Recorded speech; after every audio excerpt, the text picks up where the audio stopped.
Well, there are a bunch of you watching me, so one of you should click.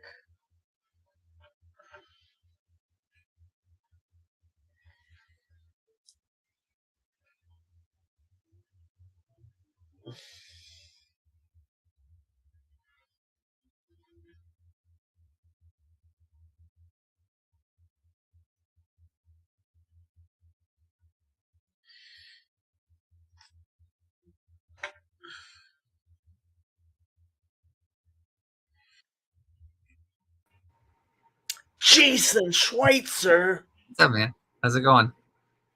Good. Shouldn't you be asleep? Yeah, I probably can't stay long. I just thought I'd hop on here till someone else did. I just got through talking to Luke Johnston. Abigail was in there, and yeah, it was I just did a Zoom. I was gonna do a live stream, but then I just decided to do the Zoom. And Peter, I don't know if you know Peter yet, and my cousin John. So literally just ended that and saw this was going on, so I thought I'd pop over here. What are you up to? Uh, I actually have a really bad headache, but Oh no. yeah, class. So class was over, and I was looking. I was yeah. So this class I was taking today was the last day of that class, and I was looking at what's going on Twitter and stuff, and I was like, okay, I'm not going to come into the office tomorrow, so I'm not going to be doing live streams or anything tomorrow. I have work and stuff, so I'm like, I'll do a live stream, see if people want to talk, and then yeah. Yeah.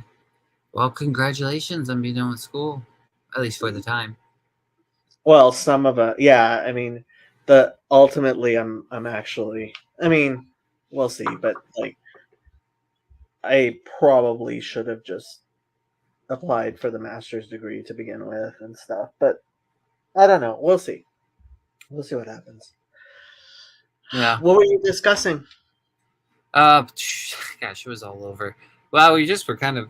It was very spontaneous and then kind of sporadic, and so we just first we were just joking around, and then we started talking about cats and dogs, and then we were just kind of sharing stories. We were just talking about the difference between cat people and dog people, and then we were trying to draw in I don't know, just different ideas like why is as far as I know, historically cats have been worshipped more often than dogs have, but I could be wrong on that. I don't know if there's some like Norse mythology where they worship wolves or something. I don't really know, but see, it was about that.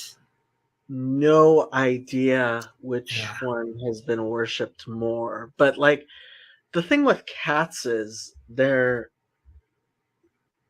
less servile, and so like it kind of makes sense that people would worship cats more than they would dogs. But what I love about dogs is they're just so happy to see you all the time. It's like they're so excited you're alive. yeah, And you know, for I generally hate mornings, but like when I wake up and dogs like just so happy I woke up. It's like, yay, you woke up, and it's like, well, at least somebody's happy I woke up. yeah, yeah. They're just happy you exist. It's so nice. I'm definitely a dog person, but I'm more of a cat person now. I used to not like cats at all, but I like them now. I mean, my mom's got a nice cat, but definitely like dogs better. They So I always liked the whole cats versus dogs, like, um being on team dog versus people who are on team cat, you know? yeah. And so I almost joined that late night stream you had the other night. I was done with work. What time are you done with work, Garth? And when are you starting that channel you're supposed to start? You should hop in Garth, here. Get in here. he's This is probably a Garth. pushing buttons at work. Garth listens to stuff at work.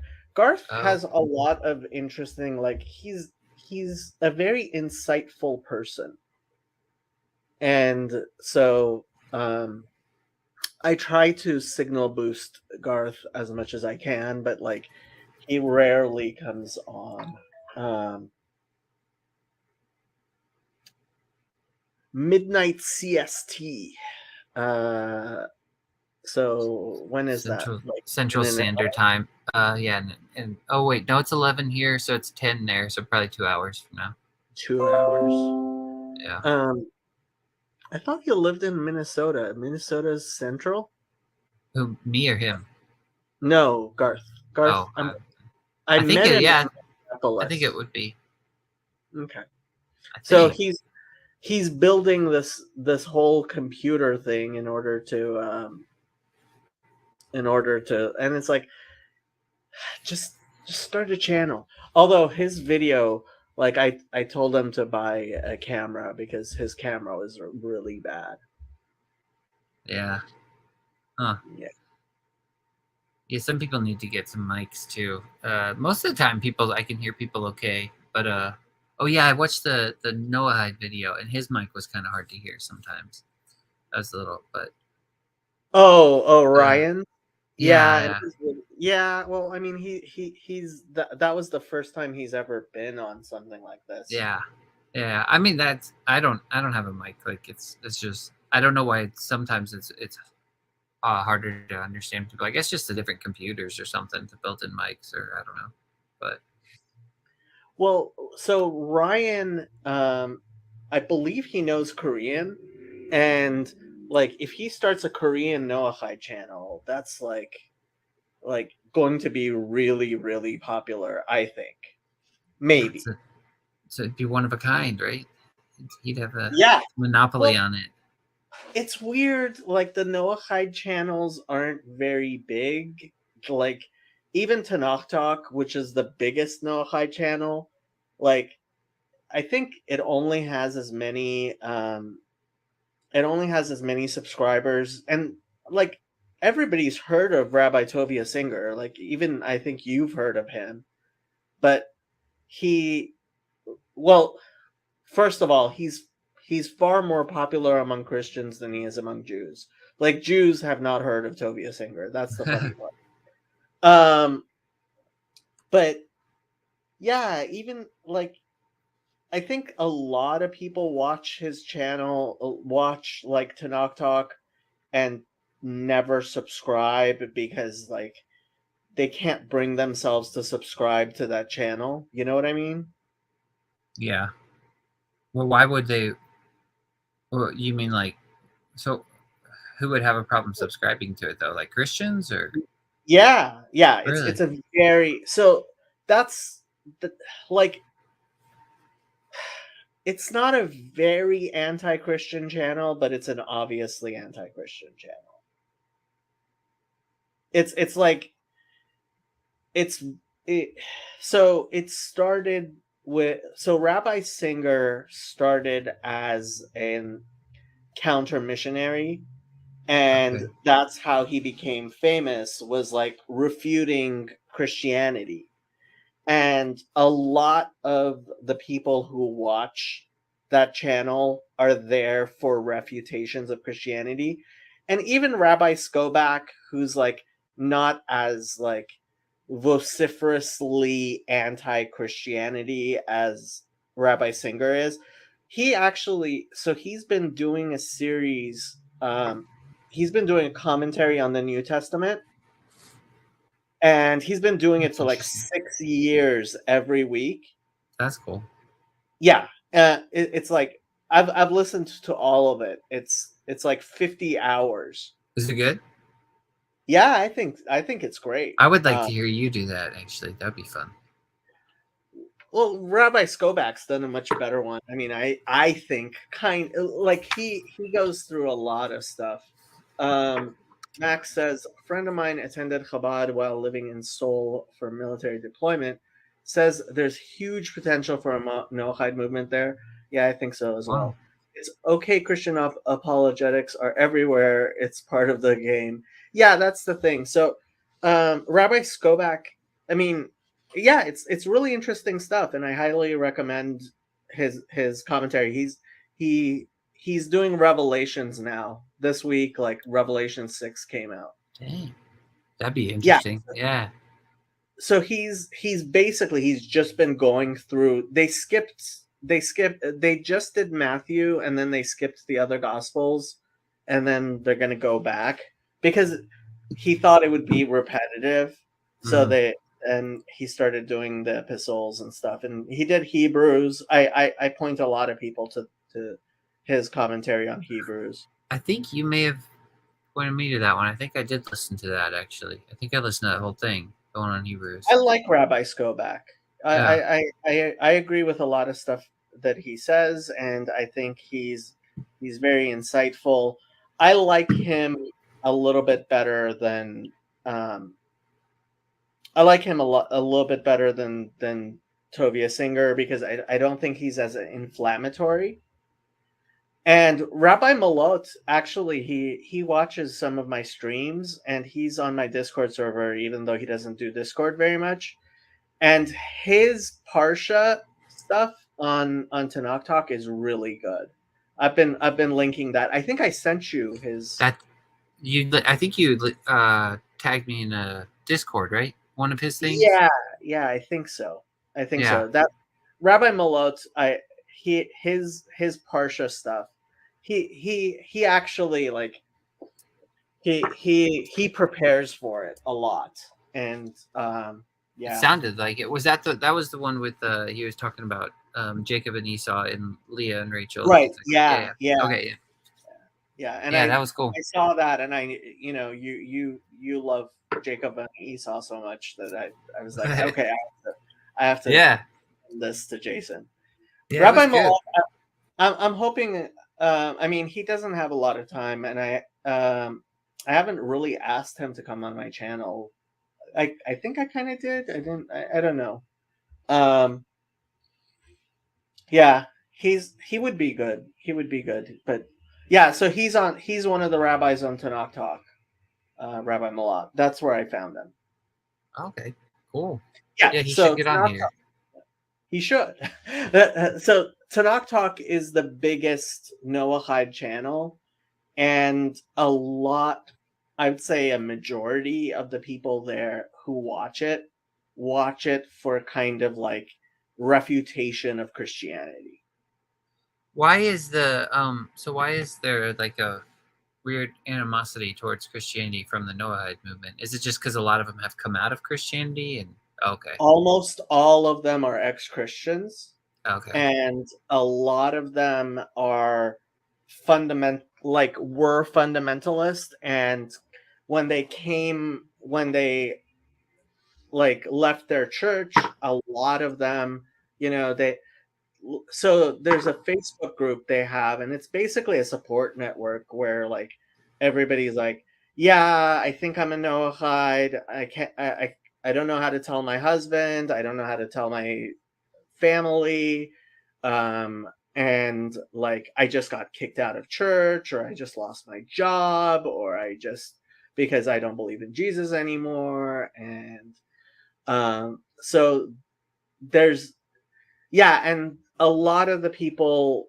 So, for example, um, there was somebody on there who is an artist, and he was painting. Hey, Chazi.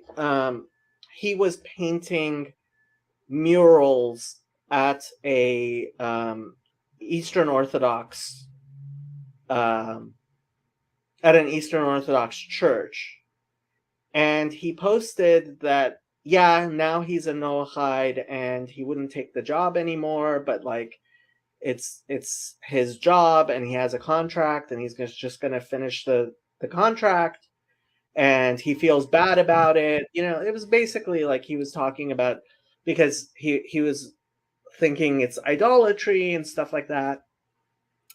And a lot of the people in the Facebook group were like jumping down his throat, like it's it's idolatry. It's, how can you do this? Why are you giving up your life?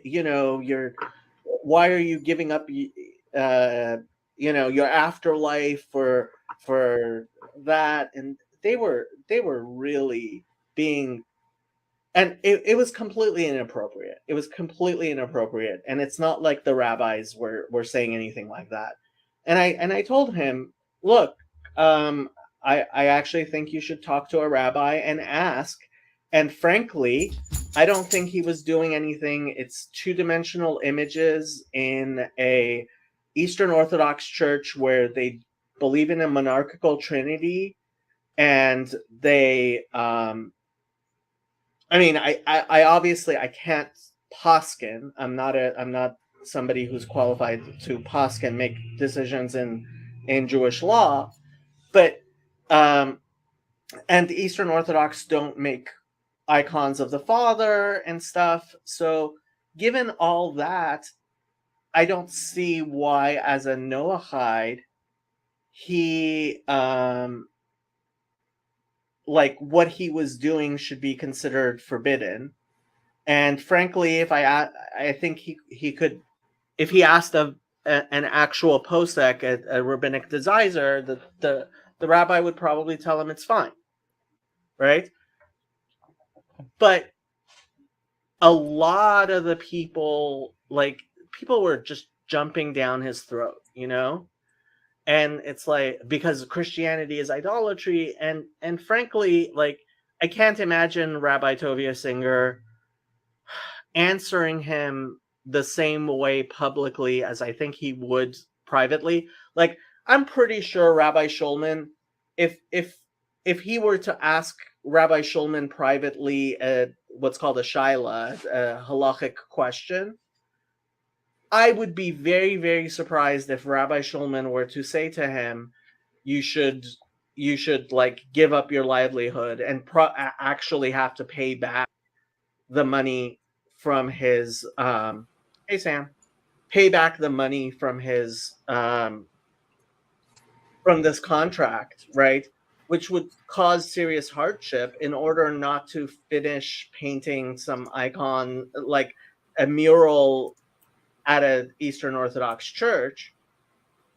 But like, also, I don't know any rabbis who would publicly like get involved in that discussion and be like, no, no, no, it's fine. And I mean, I posted something saying you should ask a rabbi, and and people were like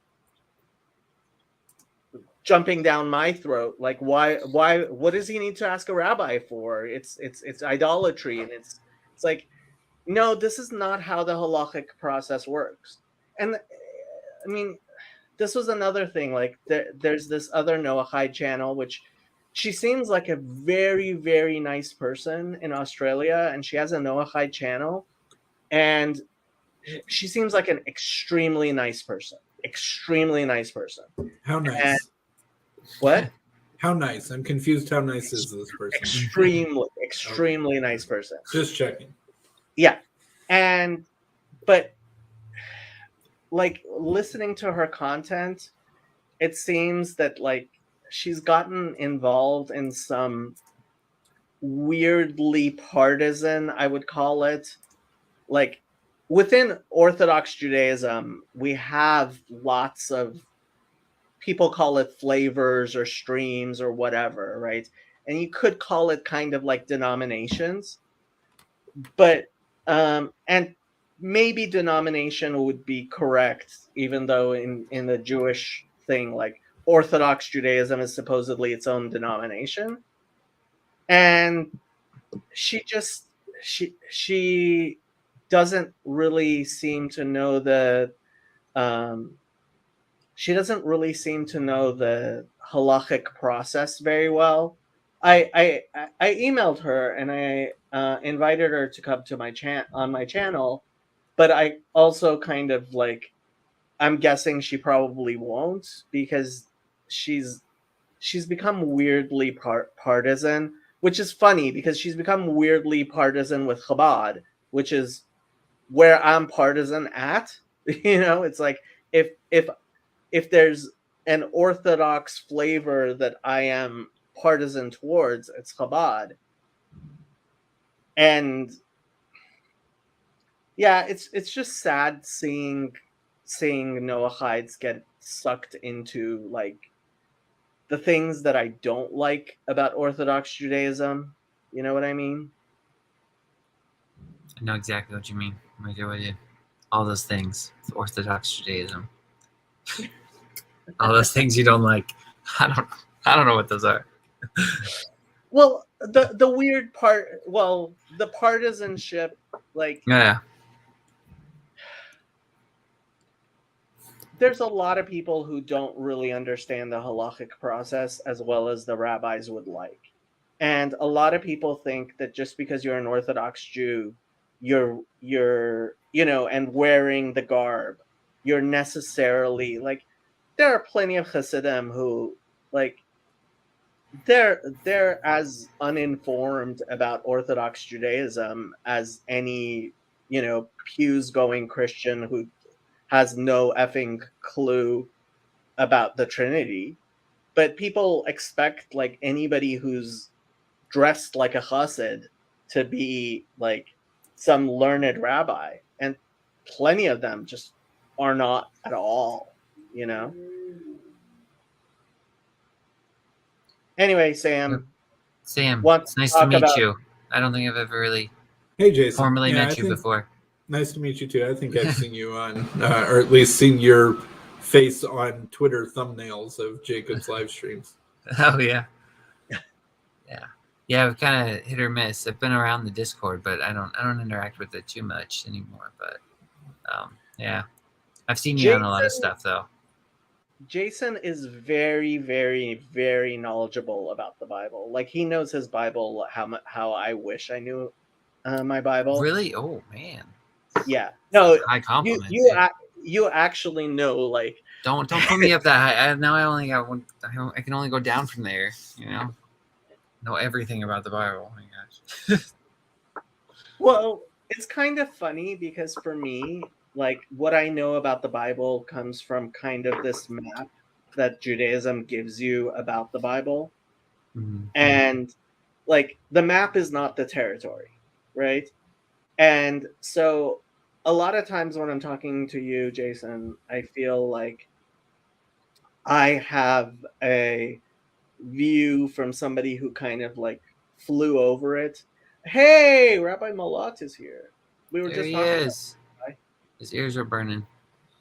I feel like I have like I've been on the plane over all the territory that you like know really, really well. Yeah. And well, so, I never even read it till about maybe 5 years ago now, and I don't read much, and so it's literally like the only thing I read, and I usually don't get to something else. Yeah, and you don't read like secondary stuff on it. You just read the Bible. Yeah, I don't usually. It's very rare I'll read a commentary or something. Though that being said, I have read almost all of George MacDonald's fantasy works now, because I found someone. Well, originally I think Sherry and Luke Thompson told me about him, and then Christian Golden on the Discord server told me to pick up one of his books, and I found one of his books at a used bookstore. It was fantastic, and so I've read that probably the first time, I think 2 years ago, and then I just kind of devoured his stuff. So the Bible, and Calvin and Hobbes, and that's about the extent of my reading. That's as far as it goes. What more do you need? What more do you need? Yeah. Yep. So Sam, what do you want to talk about? I don't know. I was just setting up StreamYard for me and Hank recording a video tomorrow, and was fiddling around with the tools, and I was about to log out, and then I noticed that you were in here, so I was like, oh, I can hop in here. So Hank and I are talking about the Council of Nicaea tomorrow. So Ooh. You know how to use the brand tab and to create. Oh yeah. Yeah, I made my own brand and my own texture, so I don't have your tetragrammatons all over the place. And so I found a good a good, rather dark painting of the Transfiguration to have in the background, which I thought was kind of a classy touch. So I'll do that. Hopefully the audio will be good. I'd been using Riverside, but I think Riverside has less good quality of audio recordings than Zoom for whatever reason. I feel like Zoom is actually decently good at whatever auto audio processing it does. And I was getting some complaints recently about my audio. I was like, oh, that's weird. Why am I getting complaints about my audio all of a sudden? It's like, oh, I switched to using a different platform. That's probably it. So I'm going to try StreamYard, see if it's better. Yeah, actually, first of all, I do think it is. That's a really good suggestion. So Rabbi Malot, if you're listening, I don't know if you heard me talking about the Noahide who was he was hired to and it was like a multi-year contract to paint an Eastern Orthodox church with all the icons and stuff, right? And then he became a Noahide, and he posted a question online where he was feeling like guilty about finishing. He was finishing the contract, and like it was like he still had like 6 months to go, but he had been paid, and like he actually, I think he said he couldn't afford to even pay them back if he dropped the contract. And he felt guilty about it. And the thing is, it's two-dimensional painting, and the Eastern Orthodox believe in a monarchical trinity, which means it's very. Well, what's the borderland between icon veneration and idolatry? I actually feel like this is an interesting question. Well, and it's a question that Protestants care about too. Yeah, I would love to hear what Rabbi Malot has to say, but I like, as far as a Psak Din, what I told him was you should go talk to a rabbi who's Mora Hora, and I believe you are Rabbi Malot, so I'm hoping you can paskin on this. But for a Noahide, they're two-dimensional images. They're not three-dimensional images, and these are people who believe, like Eastern Orthodox believe in a monarchical trinity. So it is, I would say, as clearly Shituf as Shituf gets. And they don't believe in making icons of the Father, of God the Father. So like everything he was painting is not supposed to be God himself. And it seemed to me that, like, everything given, I didn't see that a rabbi would tell him that he should like drop the contract, stop working there, and then have to pay these people back money he didn't have. Like yeah.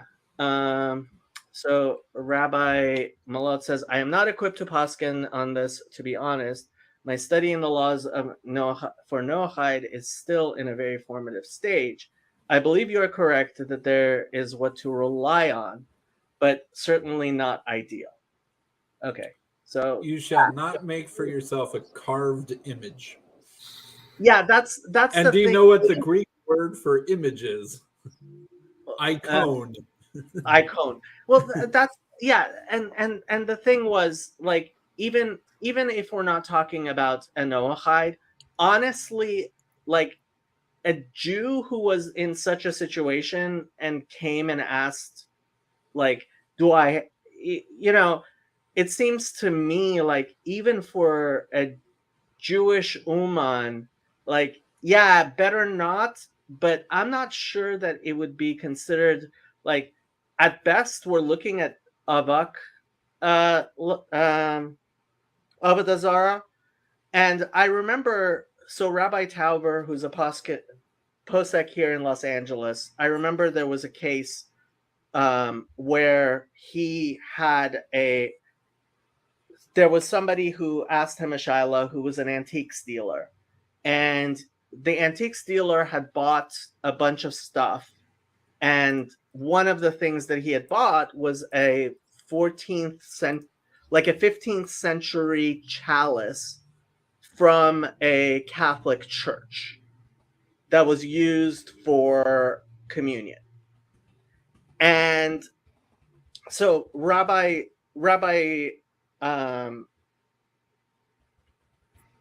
Tauber's opinion was that it's like when it comes to Tashmishay Avodah Zarah, that it's not the idol itself.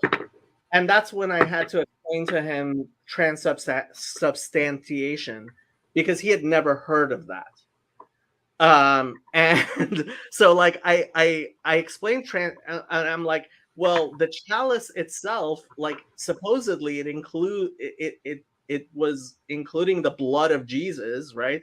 And that to me seemed like more of a problem. And so I asked the AI chatbot, according to Hasidic Judaism, can a Noahide participate in the carving of icons? According to Hasidic Judaism, the Noahide laws are a set of 7 moral laws that were given to God by Adam, given by God to Adam, and that were later reaffirmed to Noah after the flood. These laws are considered to be binding on all people, regardless of their religious beliefs. The Noahide laws include prohibitions against idolatry, murder, theft, sexual immorality, and blasphemy. Therefore, according to Hasidic Judaism, it would not be permissible for a Noahide to participate in the carving of idols or other religious images. Well, he wasn't carving; he was painting. But okay, so this is what Rabbi Malott says. You're correct regarding that it is not a prohibition of creating a graven image. It's two-dimensional. But to encourage idolatry by enhancing a place of idol worship this way seems problematic. Yeah, I mean, I definitely wouldn't say that it's lechatchila. But it seemed to me that even for a Jew, it might be something that is, that in that situation, Bedieved, he wouldn't necessarily be required, and like Hefsed Gadol, to be required to give up that job. You're correct that there are those who rule that for non-Jews, worshiping the Almighty together with a substitute deity may be permitted, in which case this can perhaps be excused. However, it's a very tenuous position, since according to many, this is a capital offense. Yeah. And you guys are living up to the reputation of having 3 Jews and at least 4 or 5 opinions. So, well, no, I mean, this is part of the problem when it comes to Noachides. Anyway, so Rabbi Tauber, ultimately, he said, no, nobody actually believes in transubstantiation, because if they really thought it was the blood of Jesus, they would never drink it. and so he allowed the chalice to be sold. And people really do believe in transubstantiation. Well, that's the problem. Well, I mean, that's the thing. During the Middle Ages, people used to bring home the communion bread. They would like sneak it out of church to try and feed their sick cows, because they thought it would be able to miraculously heal their cows. Okay, you have to understand that part of what Rabbi Tauber's thinking was, this was a chalice that was sold, and so already removes it from a lot of the categories of things that Rabbi Malott is worried about here, which is that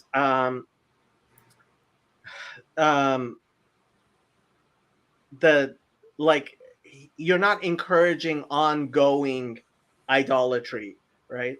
Yeah, I have a question. Imagine. Well, let me read what Rabbi Malott said. Not the painting of the ceiling, but the worship of even a hierarchical trinity. Go ahead.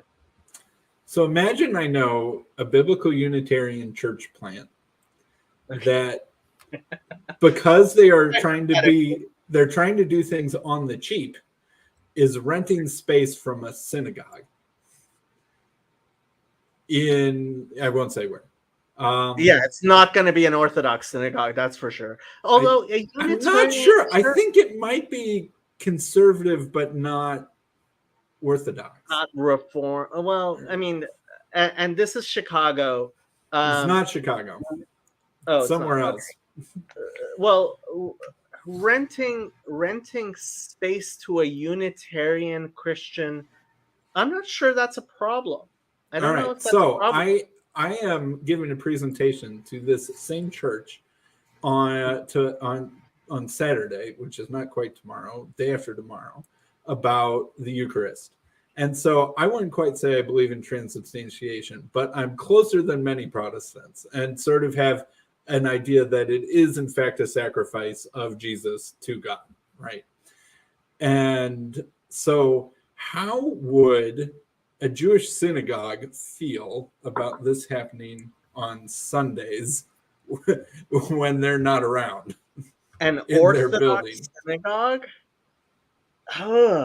Well, I mean, the Speaking of They're weird borderland, the weird borderlands of Noahidism, this is, I also feel like, a weird. yeah, like Rabbi Malot. I mean, he's not exactly a like thing on the Trinity like you are, but you guys are Unitarian. It's Unitarian, right? We believe It's that this Unitarian. is a sacrificial worship, but it's definitely not a sacrificial worship of You're Jesus. celebrating the sacrifice of a human being. Correct. But That's ugh. but it's to God the Father. And we Unitarians are very clear on that one. Sacrifice of a human being. Like that's like that's just. Have you read Isaiah? I believe it or not, I have a couple times. He has certain things to say about sacrificing human beings. He has some other things to say that are also kind of interesting that Christians don't seem to mind. But it's sort of, that it's that thing that, Jesus, if it hadn't been commanded, we wouldn't do it, but therefore it's commanded, right? Sort of thing. That it was the thing that was specially reserved to be the unique last thing forever. What seems to be most problematic to me is like, even for a Gentile, like the celebration of human sacrifice, like towards God, that seems blasphemous, and that is one of the 7 Noahide laws. So you and I have talked about this before, Jacob, that the crucifixion of Jesus is weird, right? Because it was a human sacrifice, but the people sacrificing him didn't do it with that intention, right? And it's sort of this weird backwards way, and the thing that they were doing for evil actually ended up being for good, but no one actually intended to sacrifice a human, but yet we celebrate it as a human sacrifice, right? It's sort of this weird. We refer to people who are martyred as sacrifices, right? Okay. And this is actually probably the discussion that I'm going to have with Father Stephen DeYoung when he gets a chance, is the idea that human beings who are martyred are in a sense like sacrifices is actually very integral to Judaism. And I keep on the Maccabees, Book of Maccabees talks about that, right? The 10 martyrs. I mean, like the 10 martyrs, not in my liturgy, but in Rabbi Malot's liturgy and in the liturgy of the vast majority of Jews, is very central to the Day of Atonement, right? The idea that the 10 martyrs died as a sort of sacrifice and atonement for the Jewish people. And right? I think that even one of the early churches in Antioch was a converted synagogue that I believe had some of the relics of some of the Maccabean martyrs. I have a question about Go that. Ahead. So the 10 martyrs related to the Day of Atonement, hopefully this won't steer this in a weird direction. So they're kind of symbolic as the goat that the Lord's lot falls on, the goat that's offered up to God. That's a good question. That's actually a good question. Rabbi Malot, we need you on here. But he says, looking up the halacha regarding the painting, seems like there's quite a bit of room to permit this. Yeah. And Chezi says, Rabbi Malot, I would recommend the book Ushmo Echad, which he's always which has a deep dive on this topic. Which particular Because some topic? Are we Rishonim talking about even- icon carving or human sacrifice? No. We're talking about yeah. Even opined that a Noahide is not forbidden, right? Because it may not be forbidden. So like he's not even. Is he being machshil? And again, is being machshil other people, like, is that even like a consideration by Noahides? Like, is a Noahide prohibited from it's the actual term is to place a stumbling stone before the blind. Like, that's prohibited to Jews. I don't know if it's prohibited to Gentiles to make even statues that are not worshipped but are only decorative. Yeah, and it's like the question of this conversation feels more like the Dungeons and Dragons of morality. Well, it's funny, but like halacha, like the halachic process is it's funny. Like Christians always talk about legalism, but because they don't engage in the halachic process like Judaism does, they end up becoming all kinds of weirdly legalistic in ways that are like that make me oftentimes go like, if only you guys weren't so anti-legalism, you wouldn't be so legalistic. So what is the borderland between worship and veneration? So like these Maccabean martyrs, right? Presumably their bones were kept, and that this was a special relic, literally, and that some amount of praise and maybe even pilgrimage to their bone sites and stuff like that was probably. We still do pilgrimages to the graves of righteous people. That's something we do today as Jews. Right, and that's not worship. No. Right. And like, so for example, at the Rebbe's gravesite, people go on a regular basis. Hey Ryan, I made a siyum on a tractate of the Talmud at the Rebbe's gravesite and said Kaddish.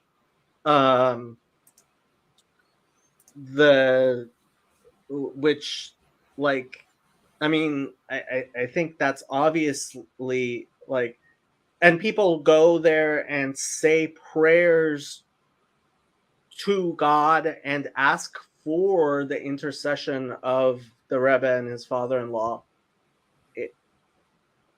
on their behalf. Sounds interestingly familiar. A Catholic could be like, yeah, okay, we just make a picture of the person that we're calling on for intercession. There are definitely pictures of the Rebbe that, yeah. Like literal photographs or artistic renditions? Both. Uh-huh. And I'm sure Rabbi Malot is not very comfortable with this because he comes from a tradition that is far more iconoclastic than the Hasidic tradition. And Islam also has this struggle within it, right? Where some, especially more Shia, is definitely more comfortable with, making pilgrimages to the graves of important imams, praying for their intercession, and maybe even in some cases there's a picture of them. Although even the pro-intercessionary Muslims are probably more iconoclastic than Christians or Jews, but they also have that same tension where some people are against it, some people are in favor of it. Yeah, I mean, within Judaism, I've actually heard people make that same exact comparison between what are called the Lithuanians. The Lithuanians are the non-Hasidic Orthodox Jews. Mm-hmm. Also not Sephardic, not from the East and Middle East. And so, yeah, there's three major liturgies in Judaism. There's Mizrahi, which is what I am. Then there's the Hasidic, and then there's what's called Ashkenaz or Lithuanian. And the Lithuanians, more than anybody, are very, very iconoclastic. And part of their discomfort with Hasidim, and I would say with also the Sephardic tradition, is the veneration of saints that that goes on in Hasidism. And biblical And Unitarians argue within themselves about whether or not we could pray to Jesus or only to the Father in the name of Jesus. And then some people ask if that's even really actually a distinction. But that is a recurring. Yeah. This was the funny part. Like the first episode I made, "Why is Protestant Theology So Bad?" Mike Winger, was because he very obviously, like, he said you could go from Genesis to Revelation and never find a never find anybody praying to an angel or for intercession. And it's like, did he do that on purpose? Because Genesis 40, I believe it is, very clearly, like, Jacob is doing a sort of intercessory prayer, right? And yeah, I mean, ultimately praying. So this is why our prayers are oftentimes you, right? They're not, we say, "Blessed are you," right? We start a lot of our prayers actually talking to God in the second person, right? And certainly, like, you can't pray to a saint, somebody who's considered a tzaddik, but you can, because especially among Hasidim and Sephardim, we say that tzaddikim b'mitatan nikroim chaim, that the righteous within, even in their death, are considered alive. Like, you could ask a righteous person to pray for you the same way as I can ask you to pray for me, right? And if it's precisely the same way as I would do it to a living person, then I don't think it's And it's funny. So in my church, which took the "you should only pray to God in the name of Jesus" stance on this question, it was also relatively common in my church that we knew that some people were better at getting their prayers answered than other people, and seemingly had a special gift for healing or for being listened to. And so it was not uncommon for us in my own church to get the prayers of a couple of the people who were particularly good at being listened to by God. Right. So they were living people, right? And like, you would go up to them after church on Sunday and, hey, Susie Q, could you please pray for my son, Sam? He's been feeling a little sick this past week. Oh yeah, sure. Let me do that. Right. So, right. We had the live version of intercession, but not the absent version of intercession. And Servetus's last words are, "Lord Jesus Christ, Son of the eternal God, have mercy on me." Right, which is a prayer to Jesus. Was this Garth's question? Who asked this question? So this is one of the places where I was reading the Christian Bible, and it made me think, okay, because these people don't know enough about Judaism, they're completely misunderstanding this. Because in Hebrew, to say something is in the name of, right, is to say it is with the intent, right? So, like, the whole meaning of it is just so different when you translate it to Hebrew that like the whole interpretation that Christians have of what it means to do something in the name of something is just so foreign to what it would mean if you were saying the same words in Hebrew that it's just an obvious mistranslation. All right, so explain, try and do your best to bridge. What would it mean to baptize people in the name of the Father, Son, and Holy Spirit? Okay, so there's a very famous Talmudic saying, "Leolam Adam Yitzhak be Torah mitzvot l'shem shamayim, shemitoch lo lishma ba lishma." Always a person should be involved in Torah and the commandments in the name of heaven, because from what is not in her name comes what is in her name. Her being heaven? Yes. Okay, what does that mean?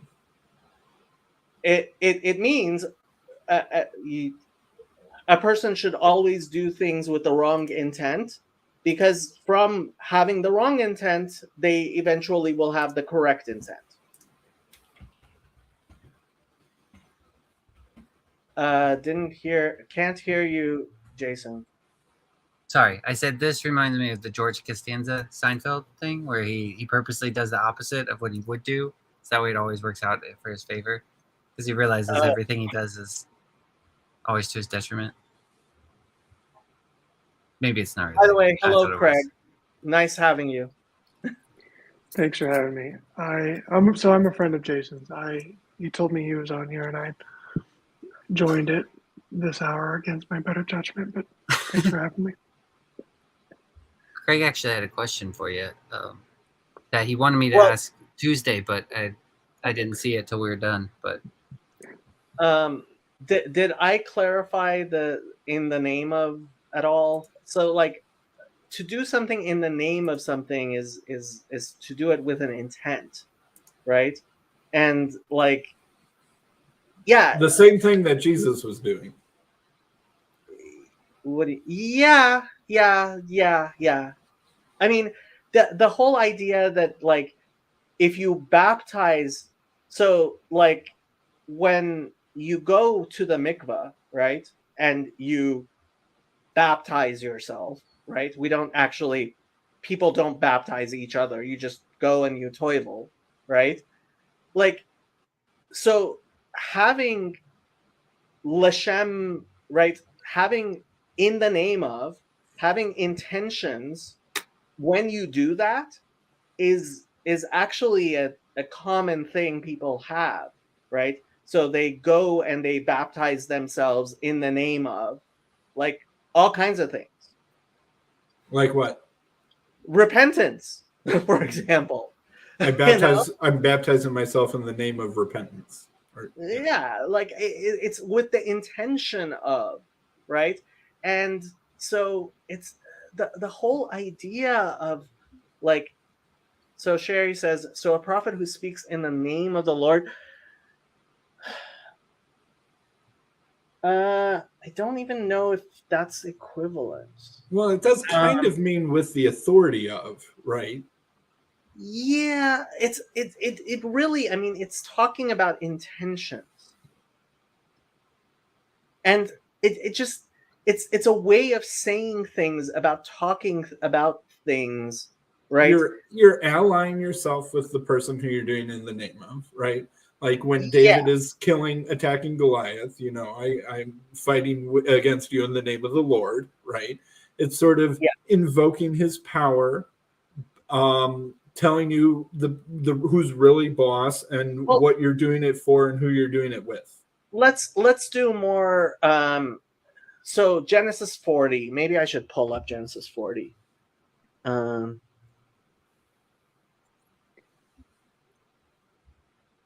Jacob, is the thing that you're doing, you're acting in the name of, is it personified or can it be something inanimate?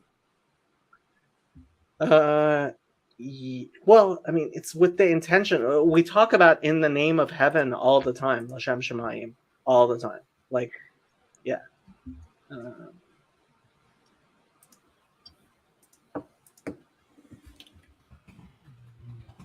Where was I? Genesis 40.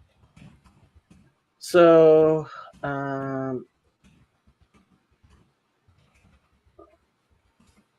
where's the place where Jacob is blessing the sons of? You're asking me.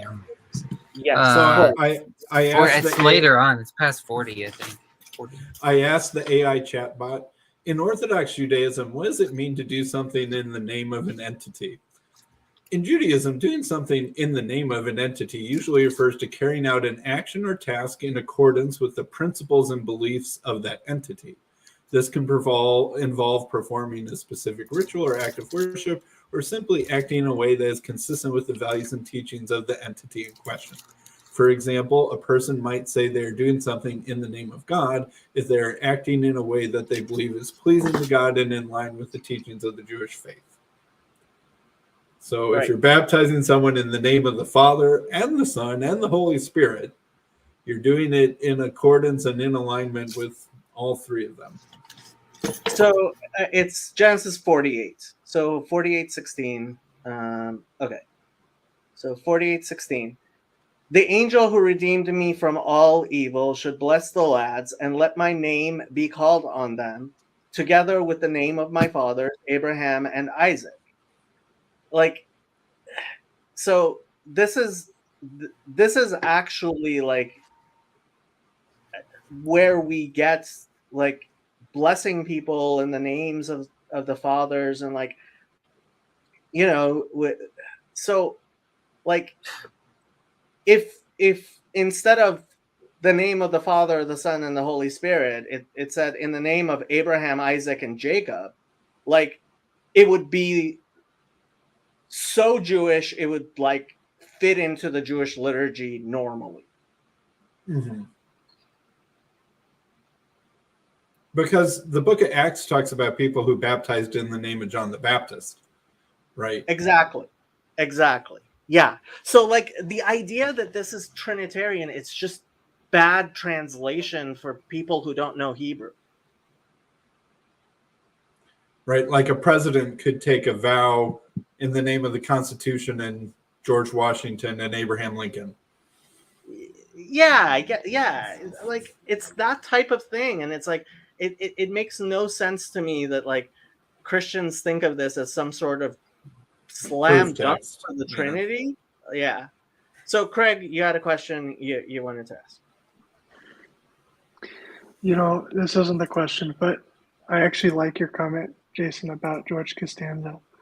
I heard a conversation between Rabbi David Wolpe, I believe is pronounced. Do you know this figure? Yes. Well, you.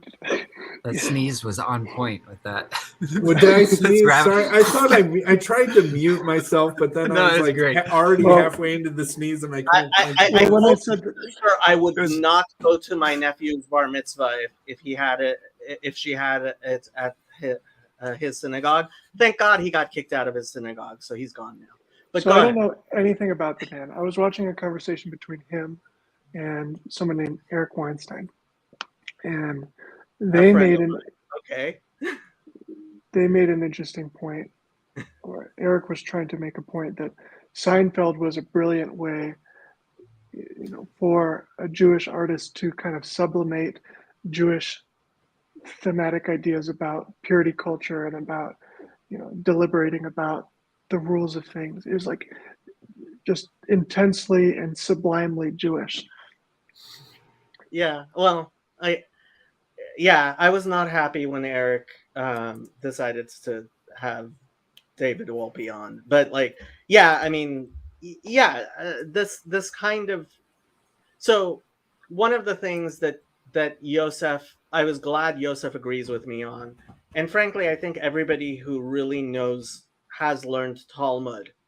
When you look in the Gospels, what was shocking to me was to find out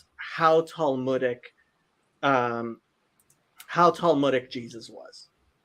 Like, yes, the Talmud was finalized. The Babylonian Talmud was finalized like over 400 years after Jesus, but it's very, very obvious that Jesus was steeped in the Talmudic method. And it's so obvious, it was shocking to me, right?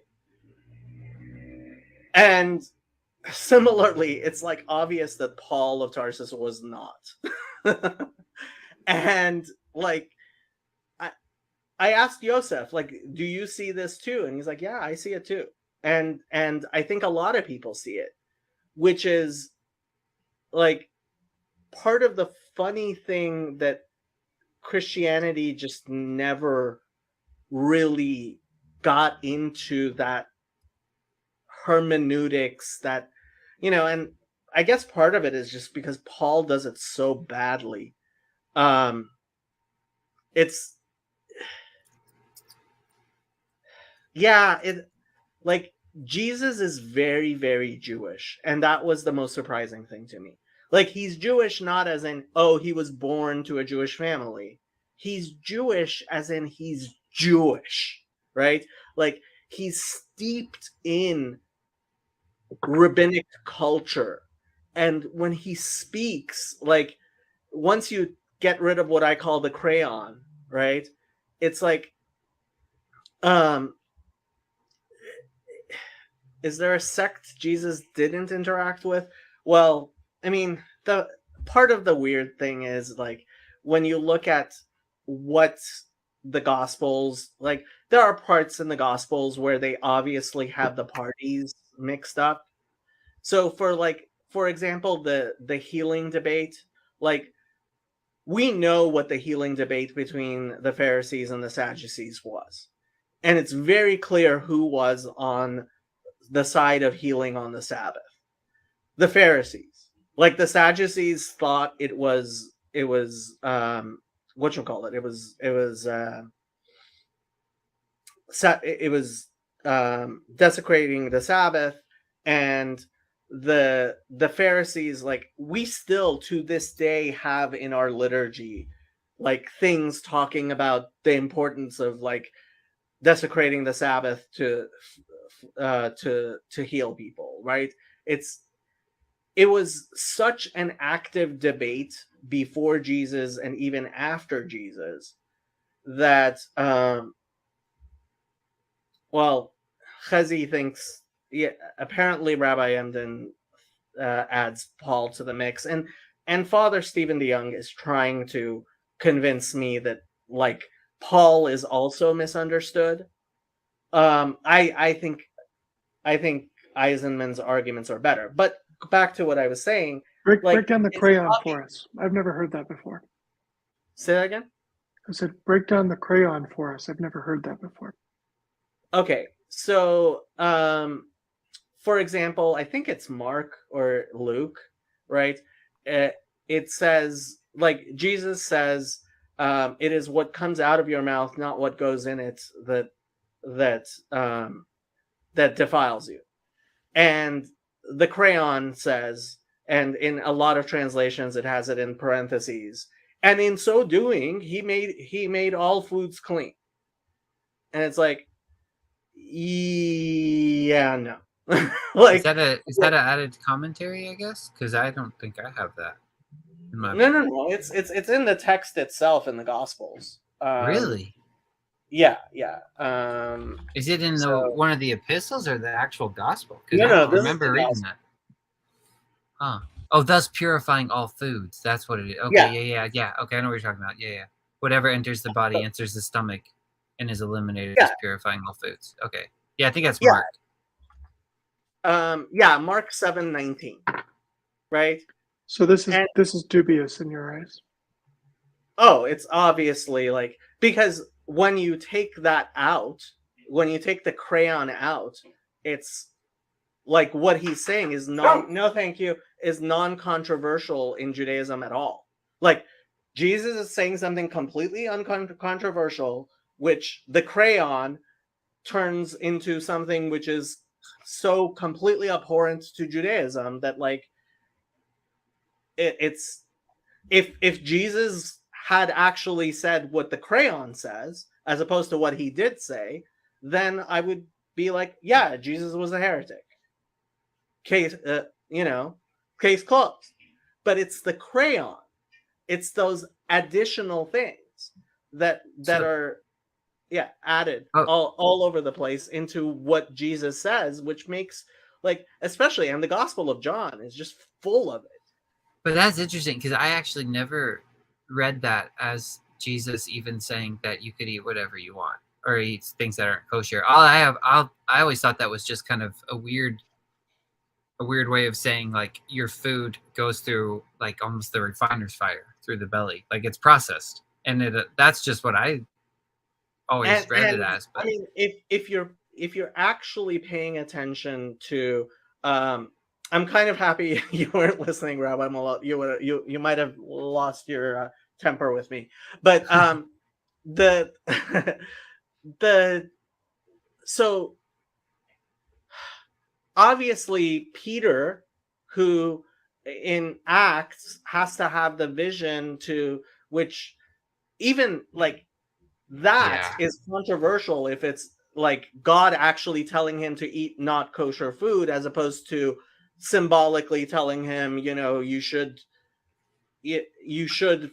fellowship, and that's what Father Stephen argues. Is Father Stephen will argue that even the one in Acts isn't saying that all foods are kosher, but I think Mark, the author of the Gospel of Mark, very obviously thought that Jesus was saying you can eat pig, and it's like, if he did that, okay, he would be a heretic, case over.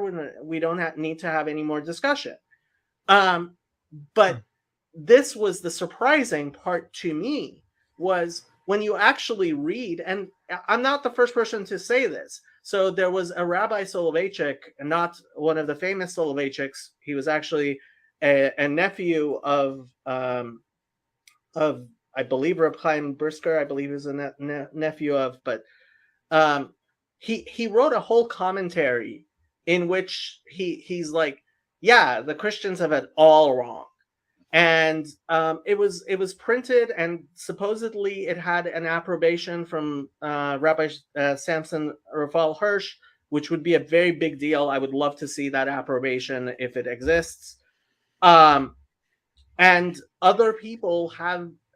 So there have been commentaries of rabbis going through the Gospels and being like, okay, yeah, the Christians, like, this is what Jesus seems to be saying, and this is what. So Chezi is actually going to go to the library where the only copy of this book exists.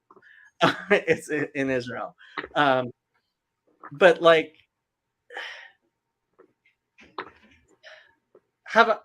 let me tell you about the Son of Man debate. I have a whole video on it, but let me tell you about it.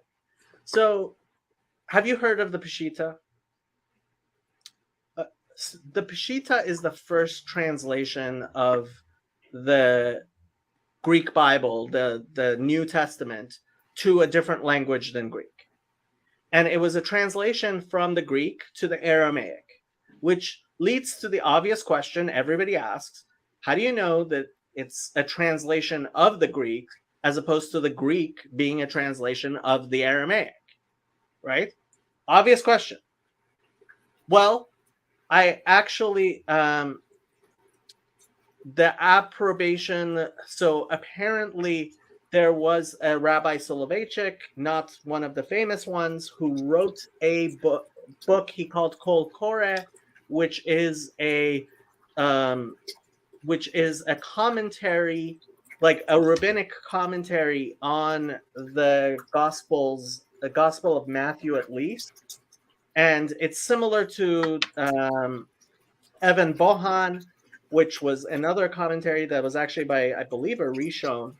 on one of the Gospels, but that the commentary by Rabbi Tzvi Soloveitchik, I think his name was translated to many languages, and apparently the translation to German had a haskama from Rabbi Hirsch. Okay, back to the Peshitta. So I actually took a look at the Aramaic, right?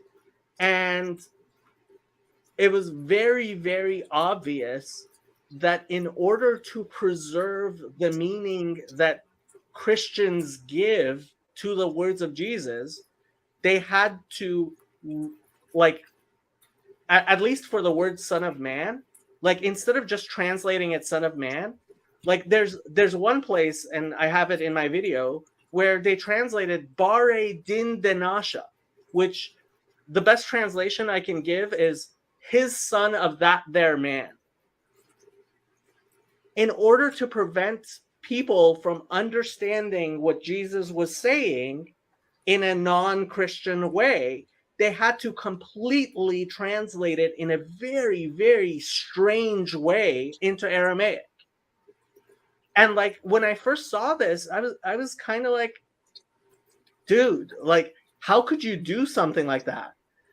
And I kind of got mad, but I eventually I settled on they must have thought that Jesus was speaking in Greek, and so they were trying to preserve what Jesus said by translating it in Aramaic in a very strange way. But at the same time, it's like the Aramaic is so forced, so absolutely forced in order to try to get Jesus to say the things that they're saying, that like it. So this is why I think Robert Eisenman is right. I think, and I don't know if I can recommend his book James, the Brother of Jesus, but it's been very, very influential. Despite the fact that Eisenman is not an influential academic, it's been influential because he's so convincing when he talks about the difference between Jewish Christianity and Greek Christianity. And Greek Christianity is just very, very not Jewish. And Jewish Christianity is so Jewish that honestly, like, and Rabbi Skobach said this. Rabbi Skobach said the Jewish community is going to have to, he believes very soon, and he said this several years ago, deal with having Jewish Christians who are actually Jewish. Because there has been enough of an attempt to revive like the Christianity as Jesus taught it, that like, and I said this to Father Stephen. I said, like, I don't know if you're an Orthodox Jew or an Orthodox Christian, and he's an Orthodox, he's an Eastern Orthodox priest, right? But the Christianity that he describes to me is more within the bounds of Orthodox Judaism than it is what vast majority of people would call Christianity. And that includes like all of the Catholics and all of the, and I actually think probably most of Eastern Orthodoxy as well. His conception of Christianity is more Jewish than anything I would have recognized as Christianity years ago. So what are the features of that type of Christianity that make you say that? How would you compare it to the non-Jewish flavors? Yeah, I considered making a video about this. First of all, it's not antinomian, meaning that it's not a Christianity that would tell a Jew that they should not circumcise their children.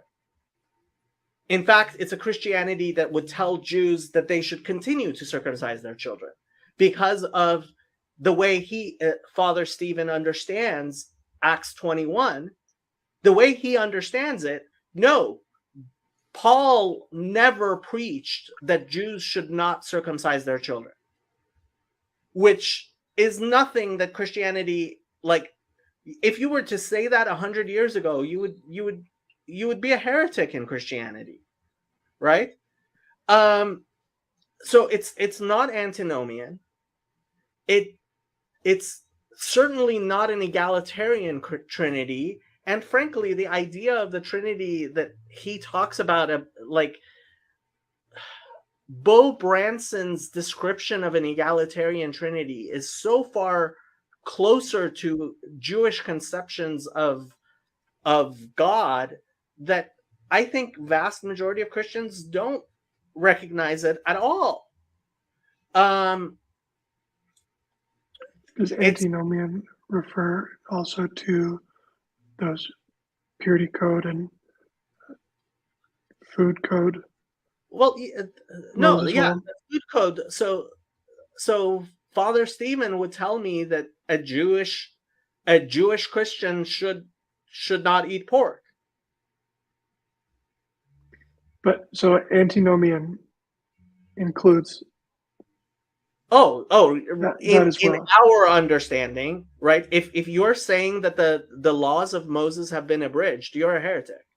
Like if you're telling me that the laws of Moses are no longer inoperative, right? Then yeah, you're obviously outside of Judaism, right? It's not preterist, which is a term most Christians don't even know, which preterism is the idea that Jesus fulfilled the messianic prophecies, and frankly, like, and Christians get, like, don't believe me when I say this, there's not a single prophecy of the Messiah in the entirety of the Bible which you can claim Jesus uniquely fulfilled.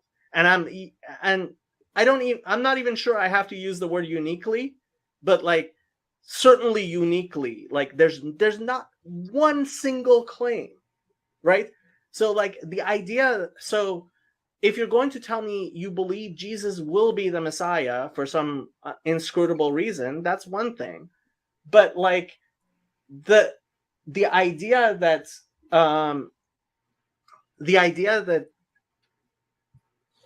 Jesus will be the Messiah is very, very different from the idea that Jesus is the Messiah, which a lot of Christians, they believe Jesus fulfilled the prophecies of the Messiah. And it's like, what are you talking about?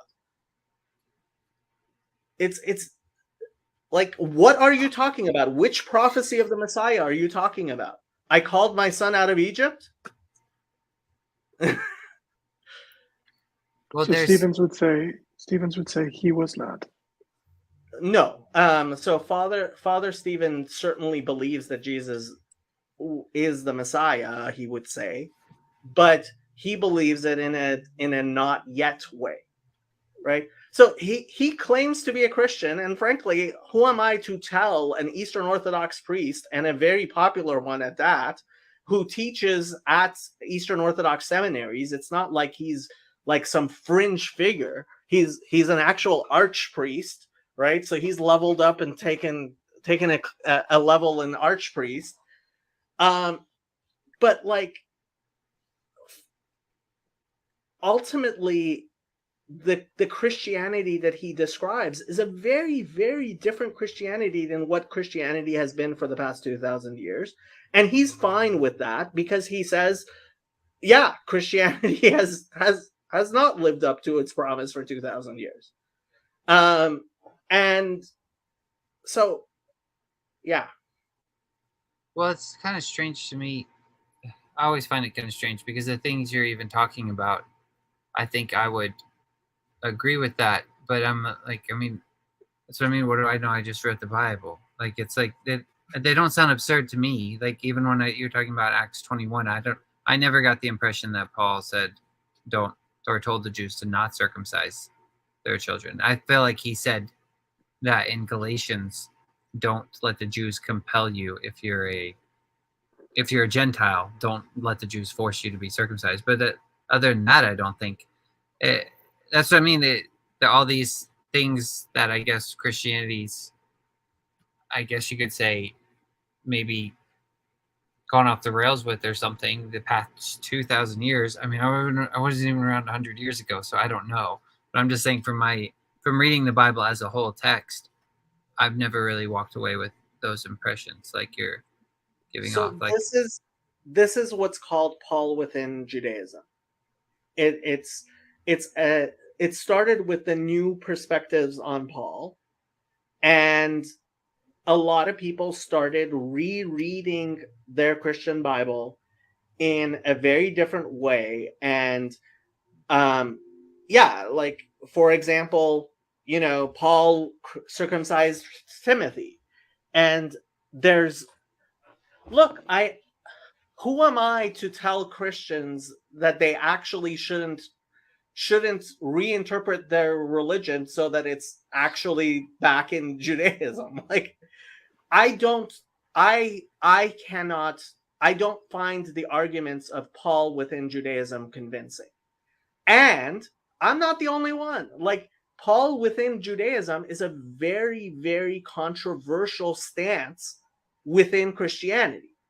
And there's a lot of people who think that, and they will accuse people like N.T. Wright of, like, because of the Holocaust, reinterpreting Christianity, and they will attack him as a heretic for his thing. And it's like, don't do me any favors. If you're going to reinterpret your religion, do it on your own dime. Don't do me the favor of reinterpreting Christianity because that in order to please the Jews, because there's plenty of Christians who will find that as plenty of reason to hate more Jews, right? And so wow, Grizz is awake. Who let Grizz on? It's pretty silly for a creator to insist you cut something off. Sounds more like something a pharaoh would do. This is little tongue in cheek. No, Grizz actually believes this. His views are. Good night. Yeah. I was gonna add something. I can't remember now. Oh, but would you say so with Paul though? Would you say he's kind of a half and half? Because to me, it would seem that way. Because he's like a mediator between Jewish and Gentile, right? And Greek. I think Paul was a liar, and he lied to James's face, because he did preach precisely what Christianity has taught for 2,000 years, and he was just a charlatan. And I think when you read it like in context, Paul was teaching against what Jesus and the early Christian, the actual apostles, like, he was some Johnny come lately who claimed a vision from thing. And I don't go as far as Robert Eisenman does, but I think Eisenman's a lot closer than N.T. Wright to the truth. And Eisenman thinks that Paul was a Roman psyop to commandeer Christianity and turn it into what they wanted. And that's, he thinks that they were successful in that. That's Eisenman. That's Eisenman, yes. And what would N.T. Wright say specifically pertaining to this issue? N.T. Wright would say that Christians have misunderstood Paul for thousands of years, and that Paul never told any Jews not to circumcise their children, and would never do that. I see. I know nothing about you, Craig, so I don't know where you come from, like what your beliefs are here. Well, You're not hurting my feelings. Mitch says I wouldn't. It wouldn't. It's not a huge thing if I did. Like, I'm pretty brazen, but like, please don't feel like you can't push back on anything I say, because it's my channel, because that's not the way my channel works. I've been Well, trying I'm- very hard to get Mitch to actually like push back. Yeah, you gotta get him on the phone calls. I've hung up on Mitch before because we go at it sometimes. Well, He's great. Jacob, He's like, I'm one of pretty- the best. I'm brazen as well, and so I will. We're really not in my jurisdiction here, so there's nothing you're saying that it's tempting me to make any reply. But I wonder if the Father Stevens position is one, to your sensibilities, that is a viable interpretation. Are you sympathetic to it? I'm sympathetic to it in that I wish it were true. I'm not sympathetic in it that I believe that the arguments. I think it's Christians trying to reconcile Paul with Jesus, and I don't think Paul can be reconciled with Jesus because I think Paul was the one who taught everybody to go away from what Jesus taught, which, frankly, I think Jesus was just teaching Judaism. That sounds controversial. I wonder why you say that. Well, I mean, Jason often says when I describe Judaism, he's like, this sounds like Christianity to me. A lot of it does, yeah. And when you talk about the 10 martyrs and the all of that stuff, and the mediators and everything like that. But sorry. Go ahead. So, Craig, I don't wanna interrupt. tell me, where do you go to church? What is your creed? Which denomination do you subscribe to? Well, I don't. When I go to church, I go to Anglican church. Okay. But I don't subscribe to anything you could call Orthodox. Okay. Are you a Trinitarian? I suppose it depends on what you mean. Okay. That's I'm good not- enough. God, hopefully This that's is it. enough that you will escape eternal damnation. Hey, I'd still call myself a Trinitarian, but I've explained that to you, and I don't know that it's God the have same. mercy I don't know on that you. Christians would call me a Trinitarian, though. But So, Jacob, Rabbi Malott wants to chime in here. I strongly disagree that Paul was teaching Judaism. Paul's views are directly opposed and contradictory to Judaism. And frankly, like Ouch. a lot of the things that Paul says are so triggering. Like I have trouble reading the things that Paul says because they are so like abominable that like, yeah. And reading, so Romans 7, the end of it is actually some really nice stuff that like if it wasn't considered scripture, I would be like, hey, Paul sounds like somebody I could get along with. But like the beginning of Romans 7, the first half of the chapter was just so incredibly offensive. Like Yeah. I'm not easily offended.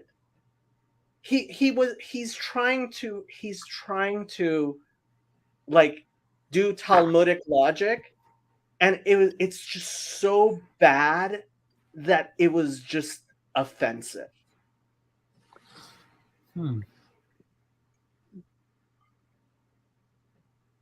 Yeah, see, that's interesting that I don't know that I would necessarily say.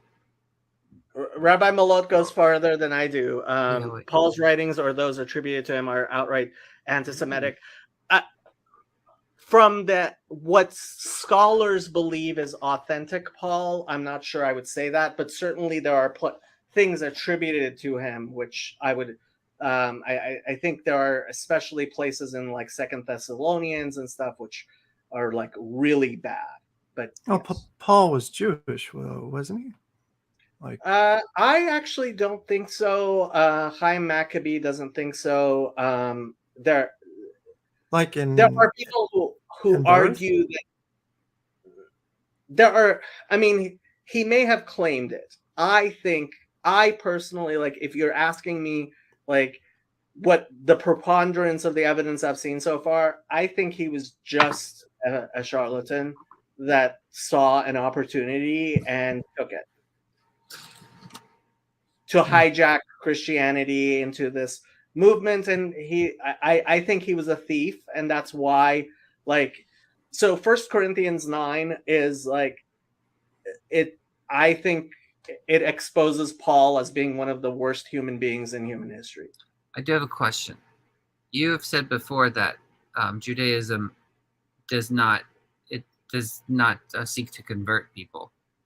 So in that way, why wouldn't it be wrong for Paul to have been teaching Judaism or been trying to make Jewish converts? To make Jewish converts, right? So this is Yeah. the Paul within Judaism. This is the Paul within Judaism argument that Paul Okay. was talking to Gentiles, and in I think Jesus was crucified just like all the other rabbis who were murdered at the time. The Paul within Judaism argument is that Paul was teaching, just like Judaism does, that you don't need to convert to Judaism or keep the laws. And like, if you think Acts 15 is actually endorsing the Noahide laws, then like, yeah, that is Judaism. Like that the Gentiles should keep the Noahide laws, and Yeah. there are particulars that actually Rabbi Malot, at some point I would love to talk to you about because of discussions I'm having with Father Stephen. You But, should get both of them together, man. Get them in there. Would that be too controversial? What about the or would they be writer good? of Hebrews? Would you consider that to be Paul, or? No, I mean I don't think Hebrews is so bad I wouldn't even It's a assign it what to Paul. theological crime scene, right? Yeah, Yeah. it's a theological crime scene. It really is. I like Hebrews, but I don't know. Paul claimed to be Jewish, and he may have been, but his supposed writings are filled with canards against the Jews. And not just that, I think he just fundamentally doesn't understand Judaism in ways that are shocking. Like, again, like, this is Jacob's greatest hits, but like Philemon, like the fact he sends a slave back without even mentioning that it is explicitly prohibited to in the Torah to return an escaped slave, like that's just shocking to me. Like if you're going to give me an idea, if you're going to give me an argument that he for various reasons thought, but like he doesn't even mention it. Like, how do you not mention one of the 613? Like, it's one of the 613, and it's a very important one because it's like you should remember that you were slaves, right? Which is incredibly important. Which brings me back to my love for the Book of John, where he has Jews who say we were never slaves. Like, there is no heresy in Judaism beyond we were never slaves. Like, how a Jew could say we were never slaves, like we are the children of Abraham, we were never slaves. Like, what are you saying? Okay. I think this premise that Paul was teaching Noahidism specifically to non-Jews is easily debunked from within Paul's own writings or those attributed to him.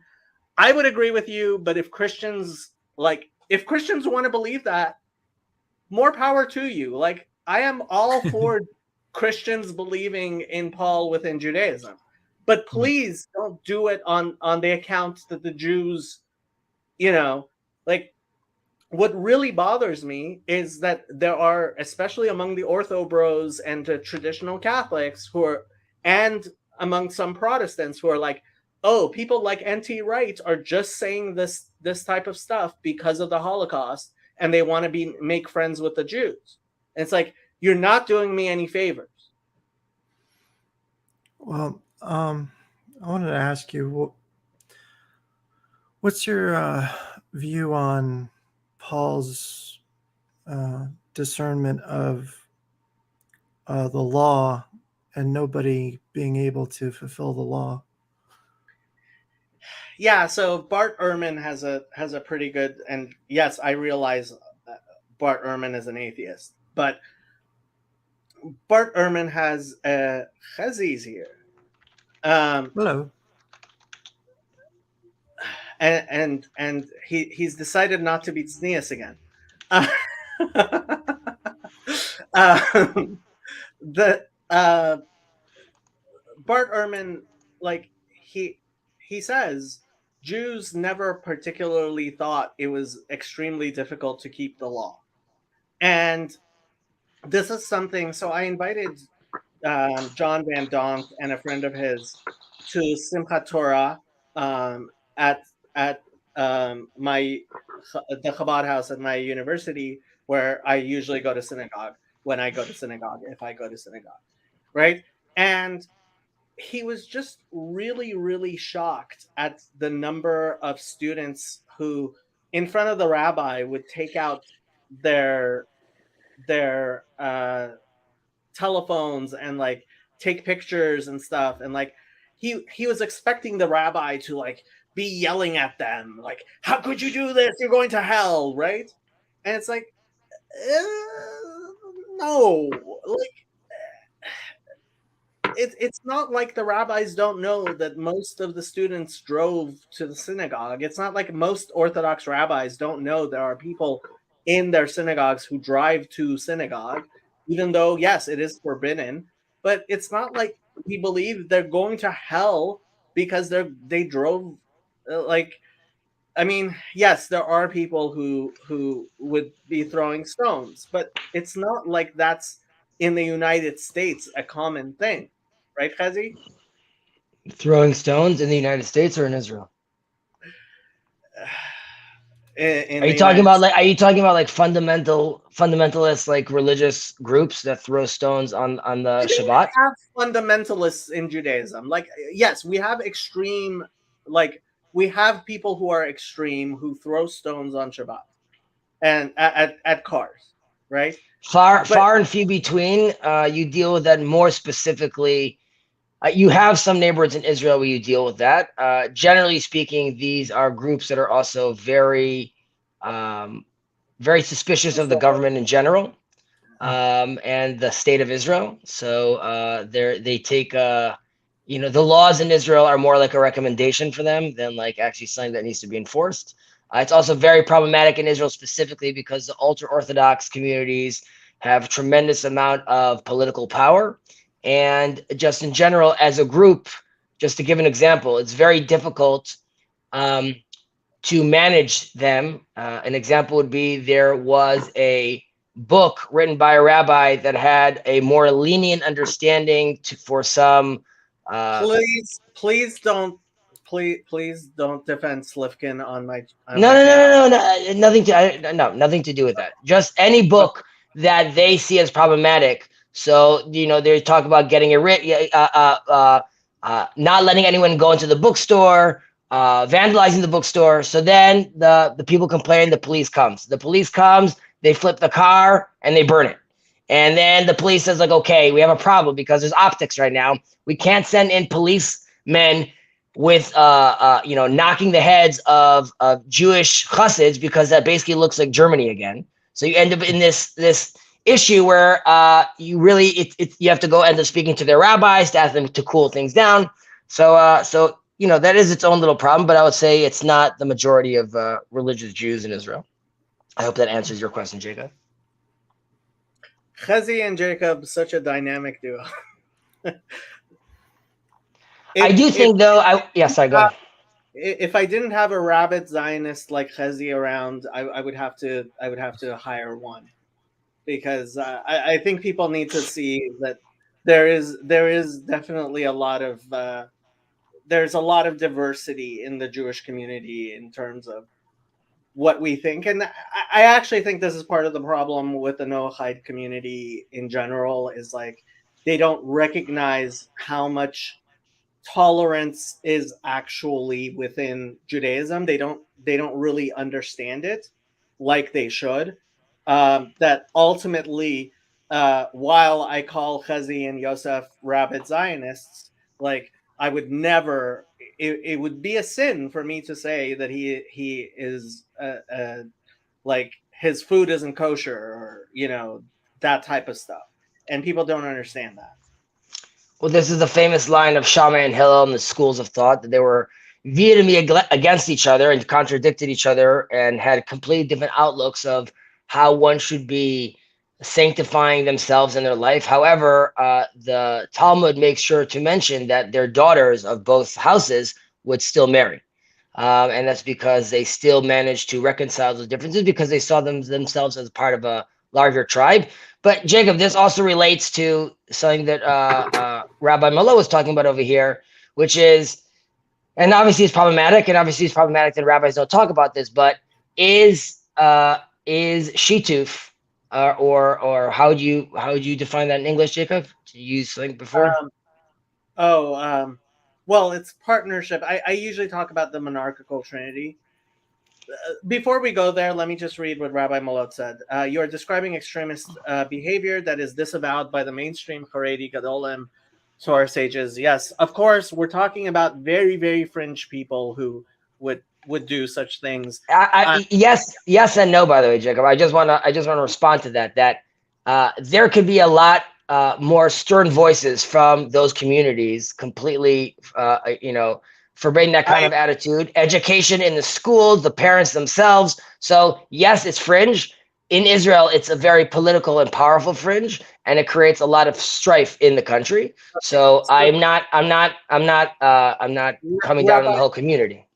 Rabbi Malot and I both went to Or Sameach, and when I was at Or Sameach, this is one of the things I talked to Rabbi Bullman about, who Rabbi Bullman was a very well recognized person. And frankly, I think that it was not being addressed properly, and Rabbi Bullman told me to butt out, basically. Great. And so yeah, I was not exactly happy with that answer, despite how much reverence I still have for Rabbi Bullman. But it's a very difficult situation. I mean, this is where we're getting into the stuff where like it's internal Jewish stuff, like, which I don't like, but yeah. So Christianity has all the same flaws. I mean, this is what I keep on saying. No matter where you go, you're going to find out that wherever you go, the human being, the people there are all human beings, and that's very disappointing. And that especially disappoints you when you go to a religious community and you expect to find angels, and you end up finding that they're all human beings. But that's just the fact of it. Even in the very religious communities, you're dealing with human beings. Well, the way I've viewed it is like, the way I view the church is it's like a place for sick people. You expect sinners to be sick people to be in a hospital. You expect sinners to be in a church. I mean, that's You can find angels in church. Angels anywhere. I think so. I mean, I don't think there's too much of a difference between the angel and the person. I mean, I think it's beautiful that people are people everywhere. It is disappointing in some ways, but I mean, going to church and go to any church, and if you find a kid, it's like, there you go, there's an angel. People call them angels all the time. Jerry says, so if this is the case, why is Paul so controversial to you? It's very different when a human being is a human being. I'm just kidding. There's a huge difference between a human being and being a human being, which is what I expect, and a human being being vociferously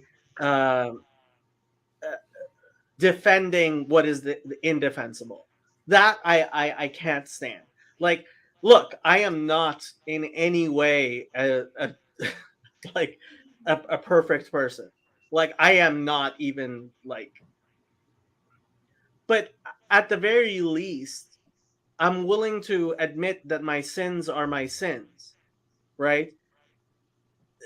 If I were to walk around saying that it's perfectly fine that my business is open on the Sabbath, and that I drive on the Sabbath, and I do lots and lots of things which are prohibited by the Torah, like, it goes down to what the Rebbe said about mezuzahs, right? So when Jews walk past a mezuzah, we touch it and kiss it often. Like it's a very common thing to do.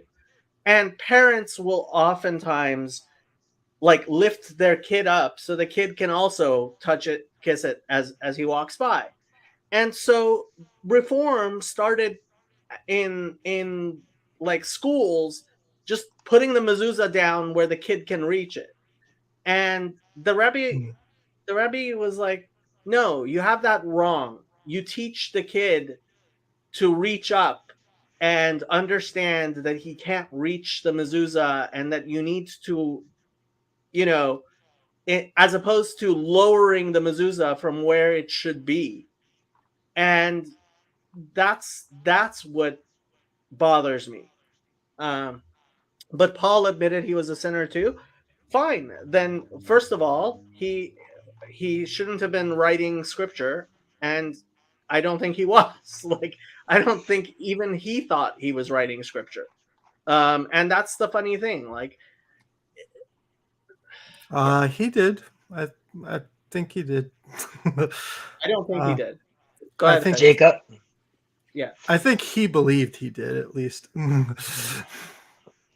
Jacob, I was going to ask, and I don't know if Rabbi Malot is still here, but your conversation with Father DeYoung and the conversation that we're having over here, where do you see this going? And I'll put it in some context, because when I'm trying to see a macro picture of concepts like shituf, and then concepts of like, we see Jesus as potentially, at least we're talking about this, and you're talking about with Father DeYoung, as potentially coming from a more Jewish outlook. And then that sort of relates, I mentioned this thing that the church said in 2015, that the Vatican said that, Jews don't necessarily need to find salvation through Jesus.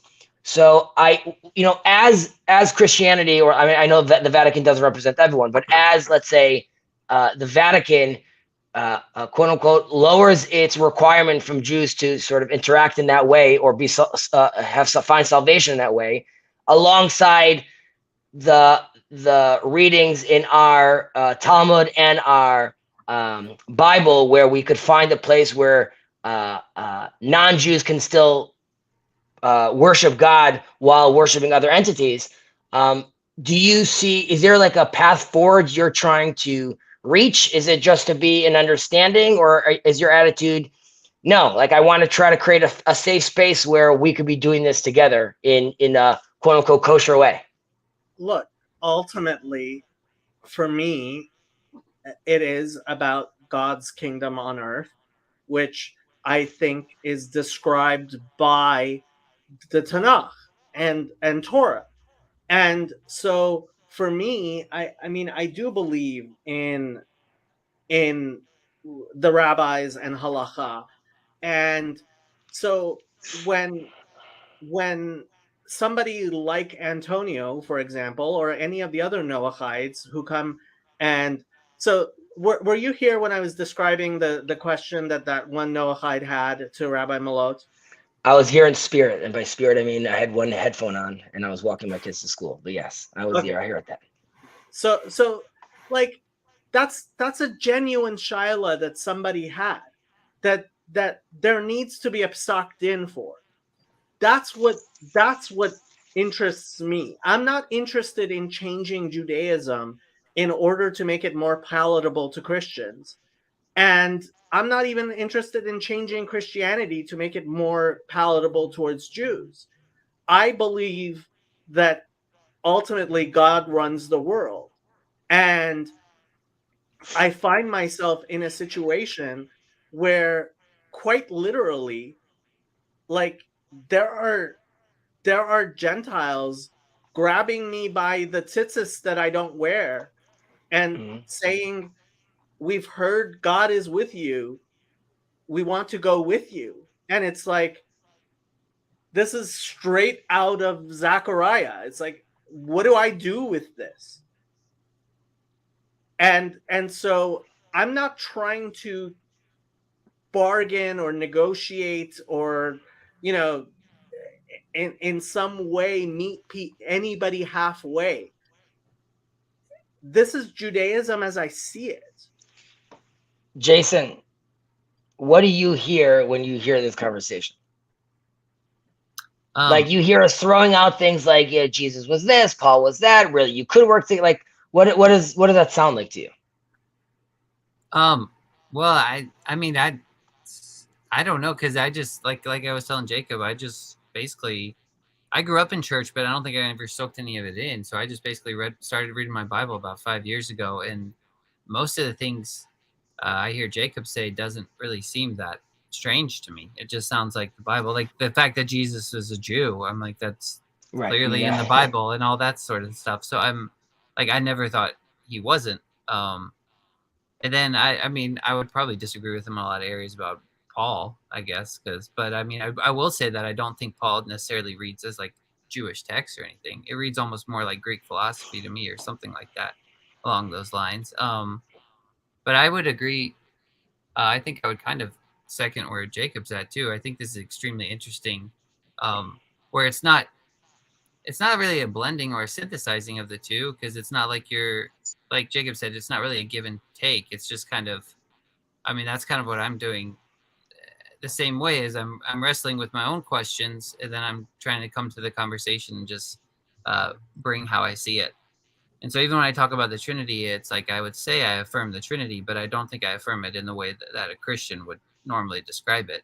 I would affirm it more as like a pattern of reality, of unity, of multiplicity, and things like that. And I could get into all that, but it's like it was not a Trinity I was taught growing up. Although I was never taught a Trinity growing up. I was just told it's a thing. Then you ask about it, and it's mysterious, and it's like, so it was. But then now, so like all these, even when the way I would describe the Trinity now, I don't think. I mean, I don't know. It might be rejected by Judaism still, but I just see it as the unity of multiplicity, where God is all in all, and it doesn't stop at 3. Well, I was just gonna say, it doesn't necessarily stop at 3. It like 3 is the smallest number you look at, but it's pulling two things into one, and it's uniting everything into one. Yeah, I would be the more doctrinal person in this conversation. I guess a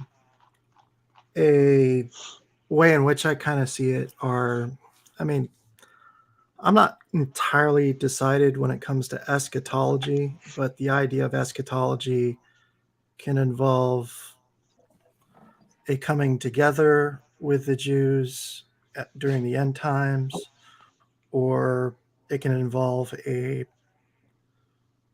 deceiving of the Jews at the end times, or it can involve quite a few different interpretations based on the way they see things going out. But as for what I'm listening to you say, that you don't believe, well, you don't have a concept of Jesus in terms of deity.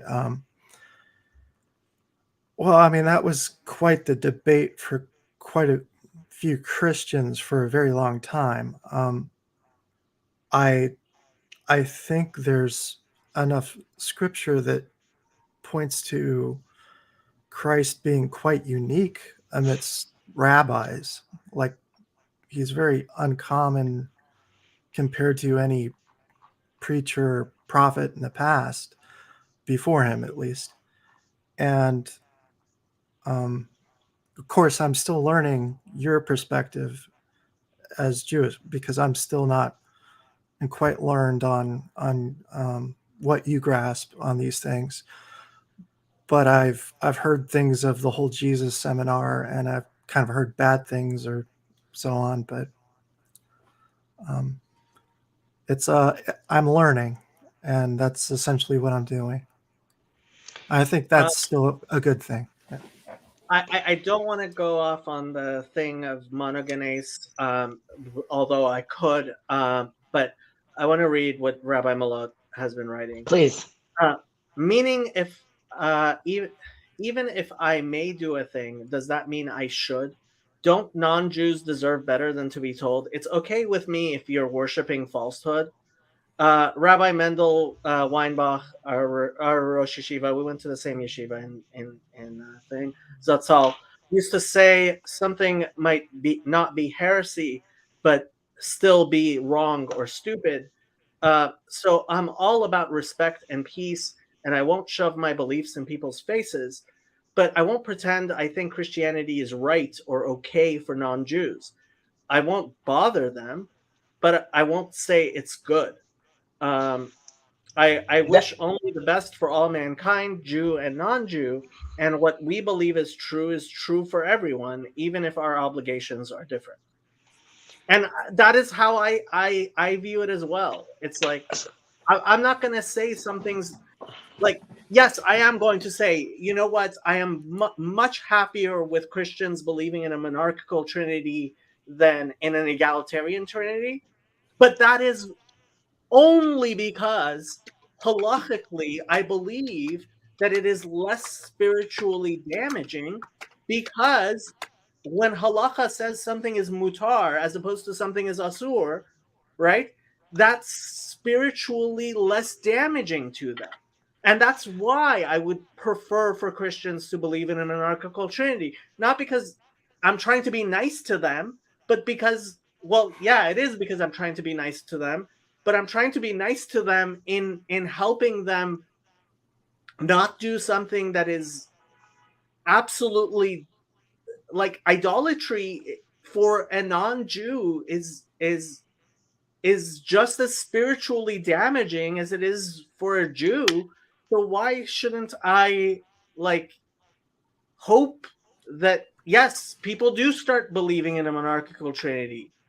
I have a question, maybe tagging onto this, because I don't even know what the Jewish belief is when it comes to salvation and things like that. Because why would, if it's not quite the same as in Christianity, then why would even somebody, if they believed in a totally heretical Trinitarian concept, if they just, you could argue they were doing it in ignorance, and then why would they lose their? Oh, yeah, I mean, it is possible that they're doing it, and that's what the vast majority of rabbis would say, is they're doing it in ignorance. God will take care of it.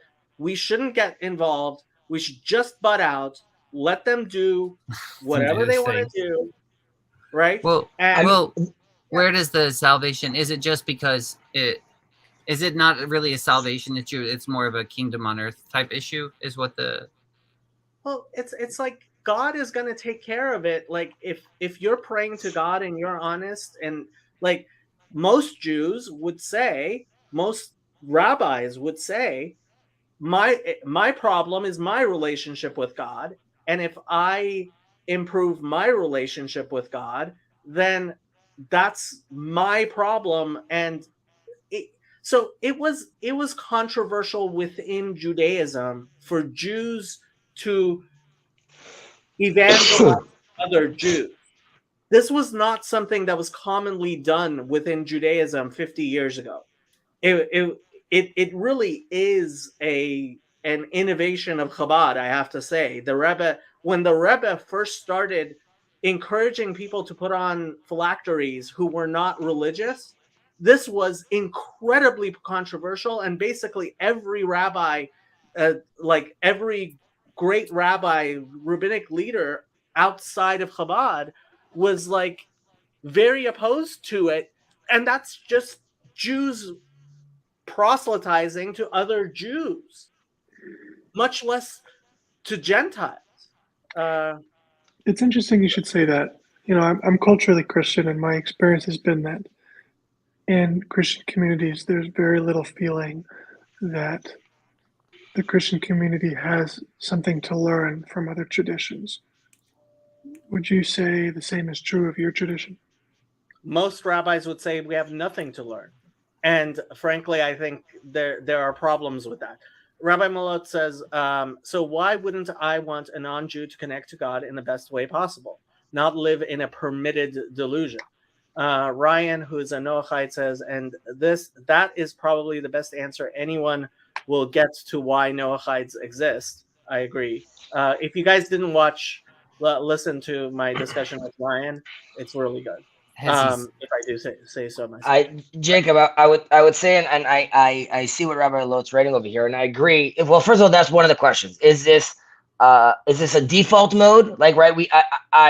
Why tell my Christian or Muslim brother that, like, yeah, you know, I could contain you as far as worshiping God, but it's not really the real deal.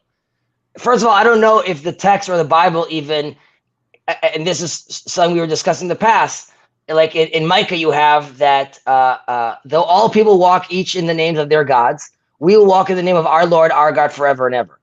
And we have another one that says, and the many nations shall go. No, sorry, not that one. Yes, in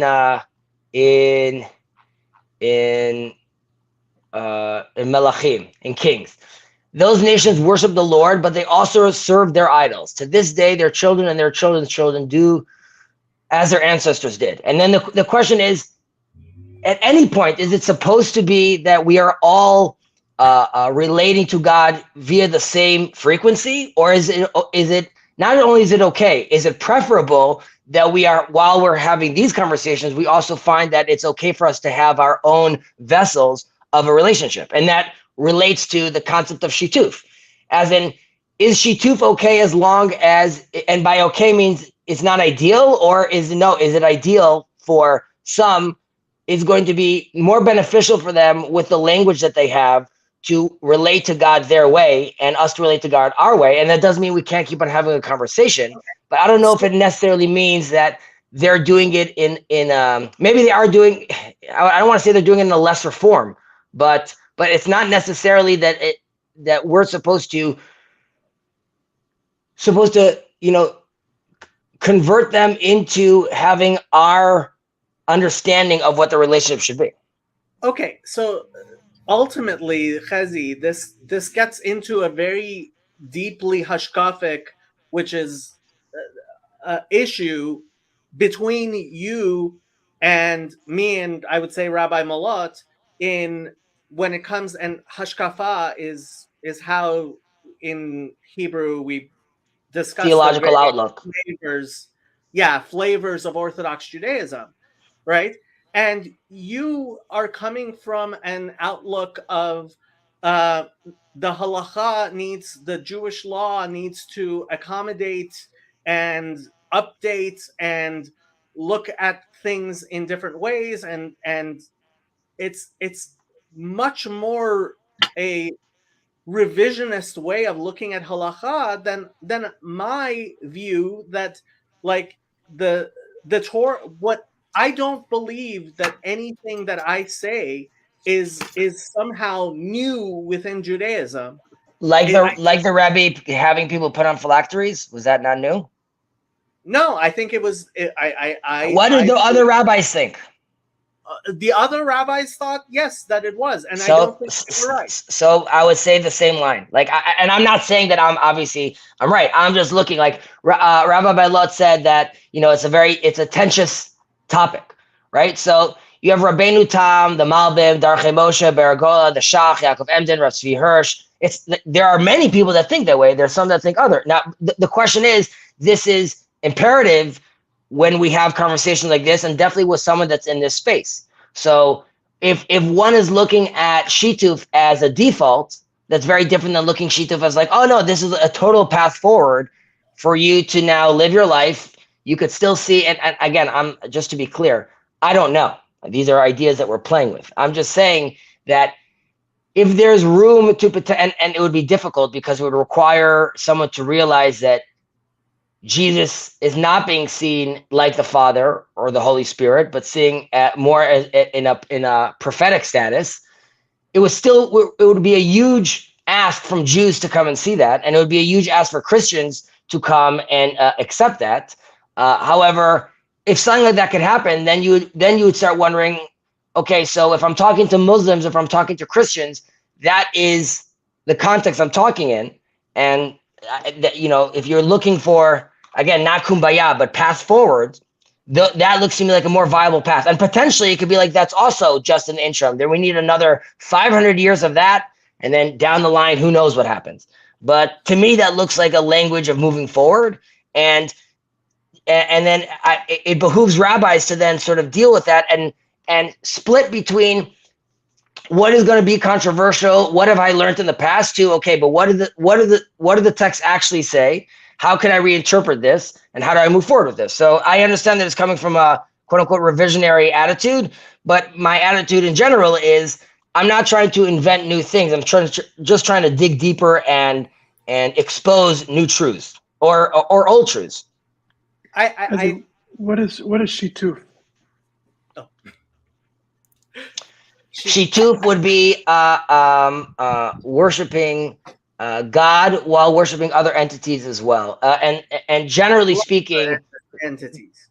The requirement would be that that as long as you recognize that there is God, or let's say the Father, or whether it's like Ra, there's the main God, and then there are other there are other entities over there that you are connecting to. So there's Ra, and there's also Osiris. Or I could be worshiping God, but also have a mediator like a Jesus, for example, where I see in that place.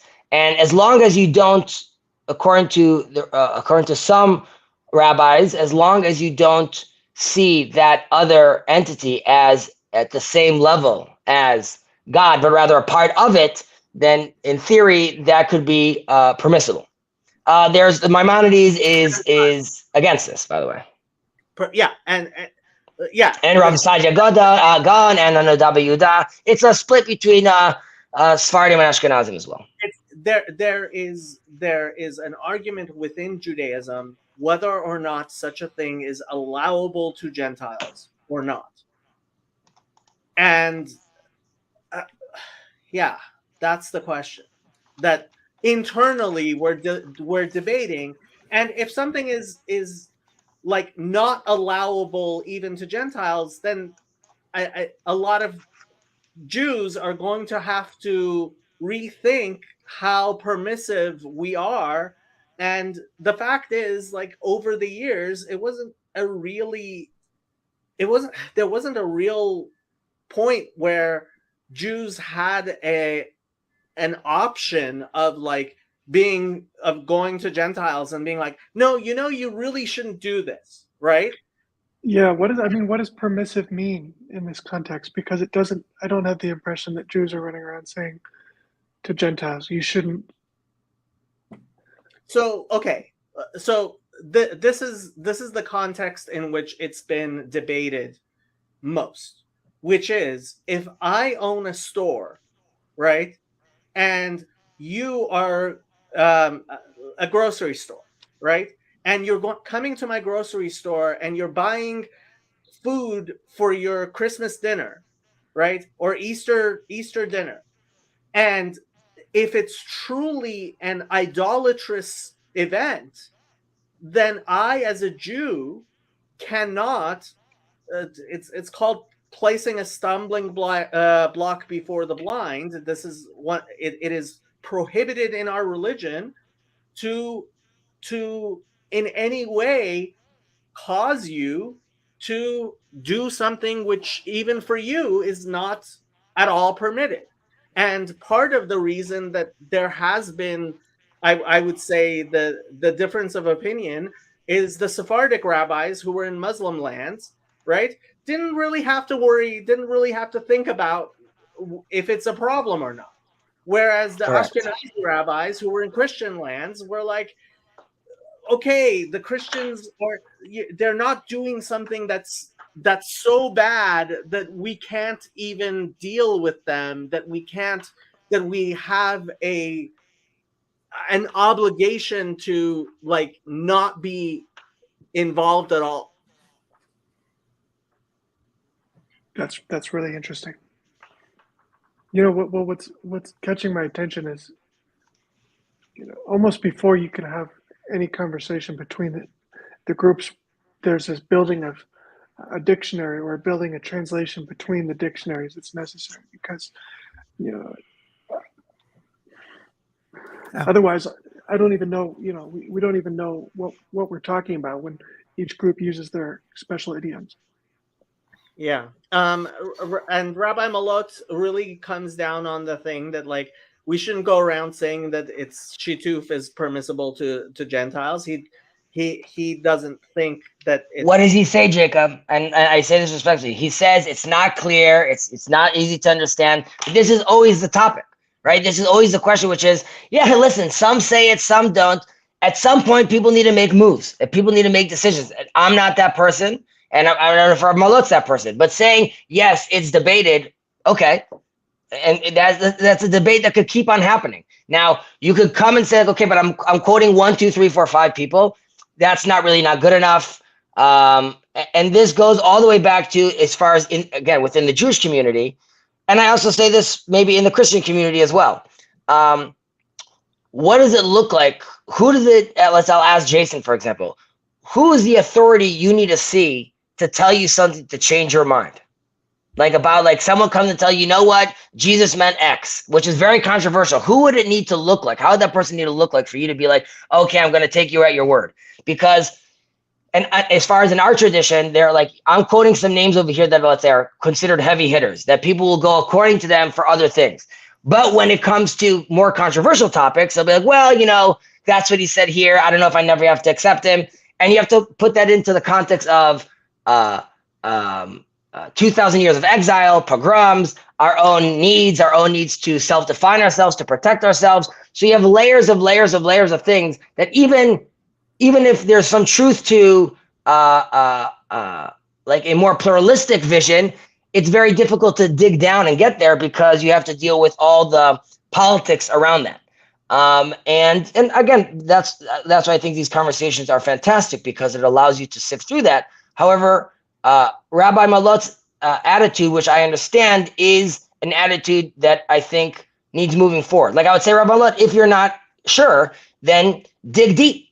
Look, see, read, find, see, make a decision, go ask different rabbis, challenge them. Because to me, if it results in a better understanding and potentially gives you a path forward, that's what we should be running on. And I should just clarify, the attitude that the rabbi is saying over here, and by attitude, I don't mean any like a bad attitude. I just like what he's describing over here, how he's articulating himself.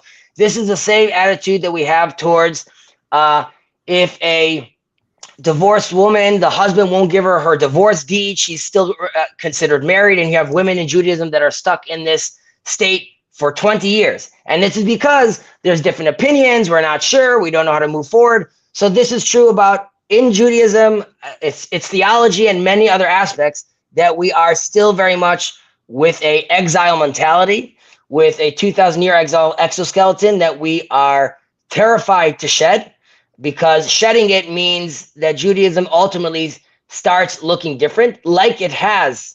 Like Judaism looks different now than it did at the time of the Talmud, like it looks different like at the time of Ezra and Nehemiah, like it looks different from the attitude and relationship that Abraham, Isaac, and Jacob had as well. Okay, so this is a place where you're, with me at least, you're preaching to the choir, and I think you're actually with Rabbi Malot preaching to the choir as well.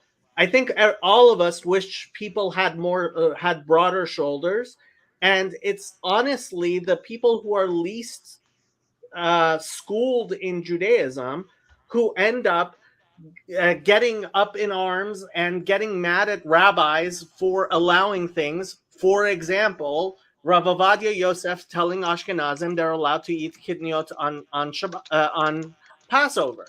And if Rav Ovadia Yosef can't say it, I don't know who can. And yeah, I mean, honestly, Rabbi Malot, you have to jump on, because it's like really hard to get into. I feel like this is getting controversial with the chat over It there. is. Yeah. You're not going to tell me. But one thing I was going to ask, so if you, like Rabbi Malot, if he's telling me that, if he wants to tell me that I'm, instead of leaving me in a delusion and worshiping Christ or whatever, but then he's trying to convert me, like in telling me that he's trying to sway me to his side, which I think is right. Like I do think that should happen, but I'm just saying that is happening, right? But you are trying. If that doesn't happen, then there's no further up and further in, and there's no drawing towards something like theosis, right?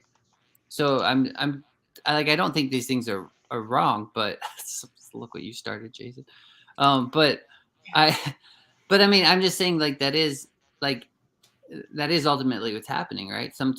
In these conversations, there is a push and pull that's happening, and Jason, I mean, we've lost your video. Could you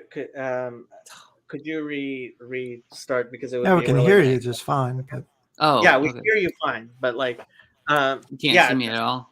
Well, can it started. yeah. It started raining here, so I might be done. But But Just restart your camera, Jason. okay, I just want to say, Rabbi Malot, like he says over here, there was like an ad hominem attack. I'm not exactly sure where there was any attack on anyone specific over here. My attack was towards the rabbinical attitude in general. I understand that the rabbi says like this is the Torah mentality. First of all, again, this is a much larger conversation, but I have issues with that mentality as well, and it's a broader conversation. But again, there was nothing personal against you, Rabbi Malot. I think it's fantastic that you're in the conversation. I think the things that you're saying with 99% we agree on. So it's more a frustration of mine, not with just with the attitude that it's writing that these things are hard to understand, they're complicated. At some point, they need to be addressed. And like, even if you go to a shiur with a rabbi, a class, and he gives you, even if you ask him and challenge him, that many times the attitude is, yeah, listen, it's complicated. We don't have to go in there.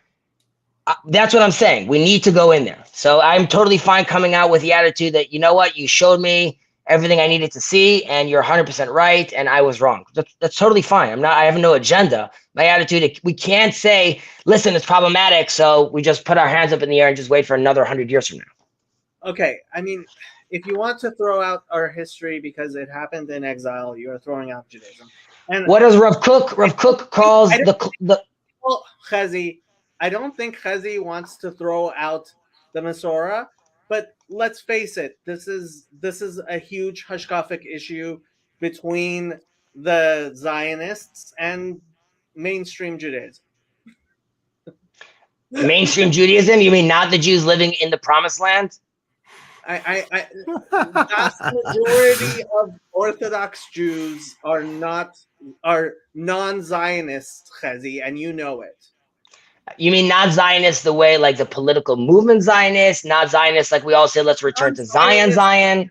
Atchalta the Geula, the heresy that you and way too many people. What are you talking about? The beginning of the redemption is exactly why we're having this conversation. It's indicative of that. No. See, this is where you become very, very heretical, and I understand what Rabbi Malot is saying. This is this Zionistic belief that we're at the redemption. And it's like no, we're not at the redemption. I'm saying these are the breadcrumbs of the redemption. Conversations like this. I mean, I just said it's after. Different from what was happening 200 years ago, 300 years ago, 500 years ago, 1,000 years ago. You mean Jews, Muslims, and Christians killing each other? Jews being having no political power, no army power, completely dispersed.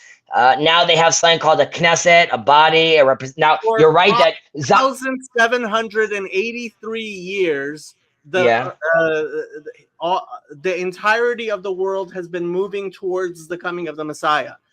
This is not new. Okay, so what's the problem? You're right. We're there. So I would think a data point would be coming to Israel. You were saying, Chezi, the problem is what you were saying about the exile ideas and exile, right? We're still in exile, Chezi. We're still no. So that's an attitude. I'm quoting again. I know you don't like him.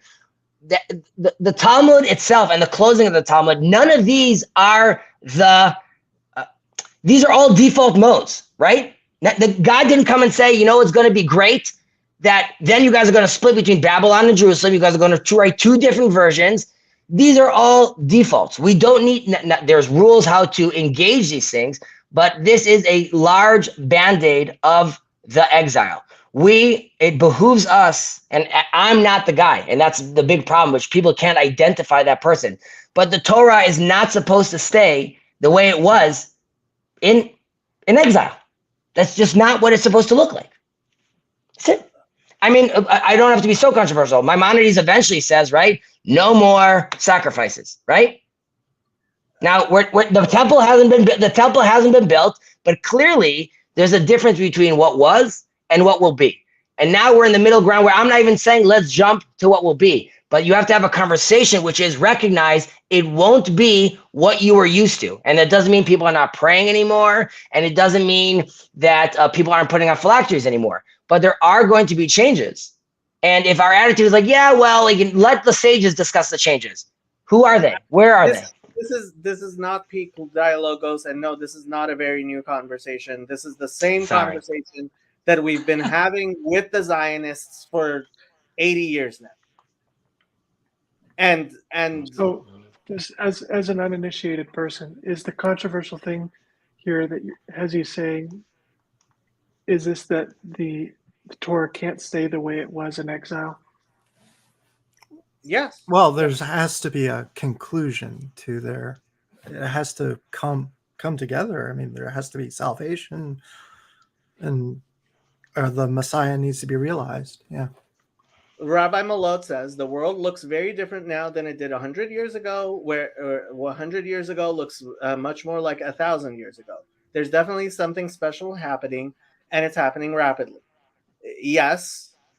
So don't be on the sidelines. Oh, I'm going to post this one because it's just, I have to. I'm sorry. Rabbi Malot says, I don't label myself Zionist or non-Zionist for the record, and I'm not at odds with Zionists per se. I am very at odds with Zionists per se. So and can you break this down for me a little clearer, the Zionist, non-Zionist thing? there is an idea that some people have that because now there are so many Jews living in Israel, that because of the state of Israel, that somehow eschatologically there has only been God. I'm sorry. Theologically in Judaism, which I reject completely.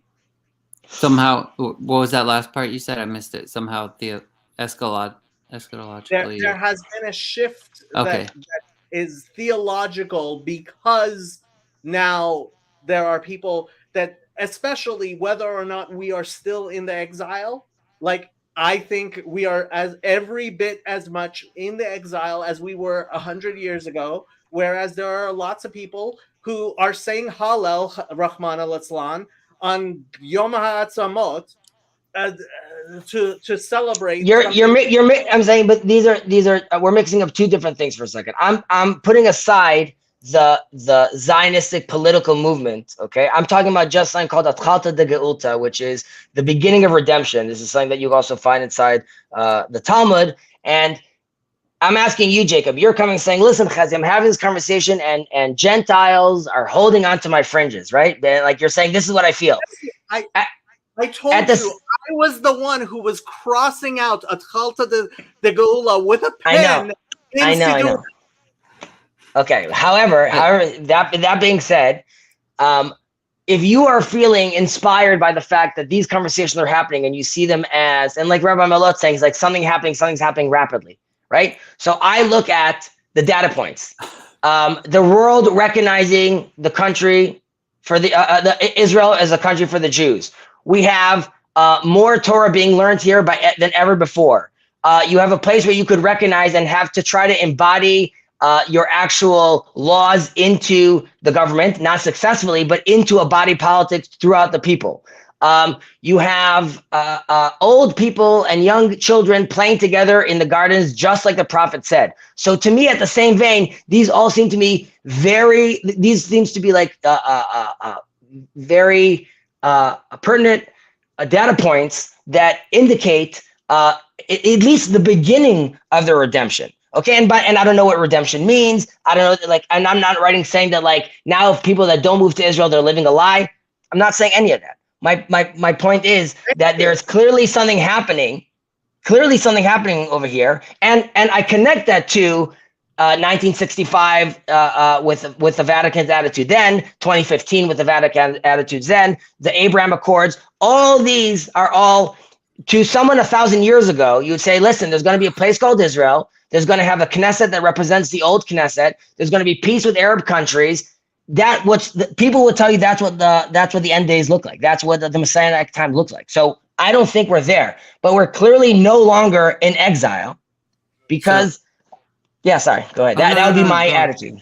So you're not necessarily talking about like a political movement then. It's more of a like a theological shift. Yes, there is a political movement. There is a political movement, and it has its own issues. It has its own political issues. There's its own legal issues. So I'm moving that aside. Not that movement, but I'm talking about Jews constantly wanting to return here, praying 3 times a day that they'll be able to return here. Now you'd be like, it's not the time yet. And my attitude is correct. It's not the time yet. You guys are all welcome to come over here and make it that time. If you build it, they will come. So people come and say like, yeah, but there's rabid Zionists. I'm not talking about you, Jacob. Over there in the government, they're doing nonsense. Great. Come over here, make a political power, get into government. Just to make myself clear for Rabbi Malot, and you guys probably won't understand this, I was very, very involved in the anti-Zionist movement. Satmar, Al Hagola Val Hatmura, and Vayol Moshe. And if anybody wants to learn Ma'aneh Chacham by Rabbi Yoel, describing where he says exactly as the Rebbe did, as the primary student of the Rebbe, that Chabad is even more anti-Zionistic than Satmar, and I believe it is. There's a reason I don't call myself an anti-Zionist. It's because of the anti-Semitism, and that's why we've started calling ourselves non-Zionist. But when it comes down to it, yes, I am. It is false messianism, which I stand against as much as I stand against any other type of false messianism. Oh man, he left. I wanted to riff on what he was saying. Dang it. He has to go to work. I mean, what a loser. I know, I gotta go to bed. It's like 1:30 here. My goodness. No, but I was wondering about the exile thing, because the exile, I mean, wouldn't that work fractally? That's what I was about to ask him. I couldn't get to it. But because I mean, it works all the way out to Adam. Adam got exiled from the garden. So if that's what he's talking about, it's a flow, like everything's turning back that way, right? It's drawing all back to the one center, which would be something like Jerusalem, both spiritually and probably materially as well. And it would be this I'll let Chazi all speak. Humanity. You'll let Chazi what? I was disconnected for a second. What are you gonna let me do? I said I'll let Chazi speak because I did enough speaking. Well, Jason, say your question again.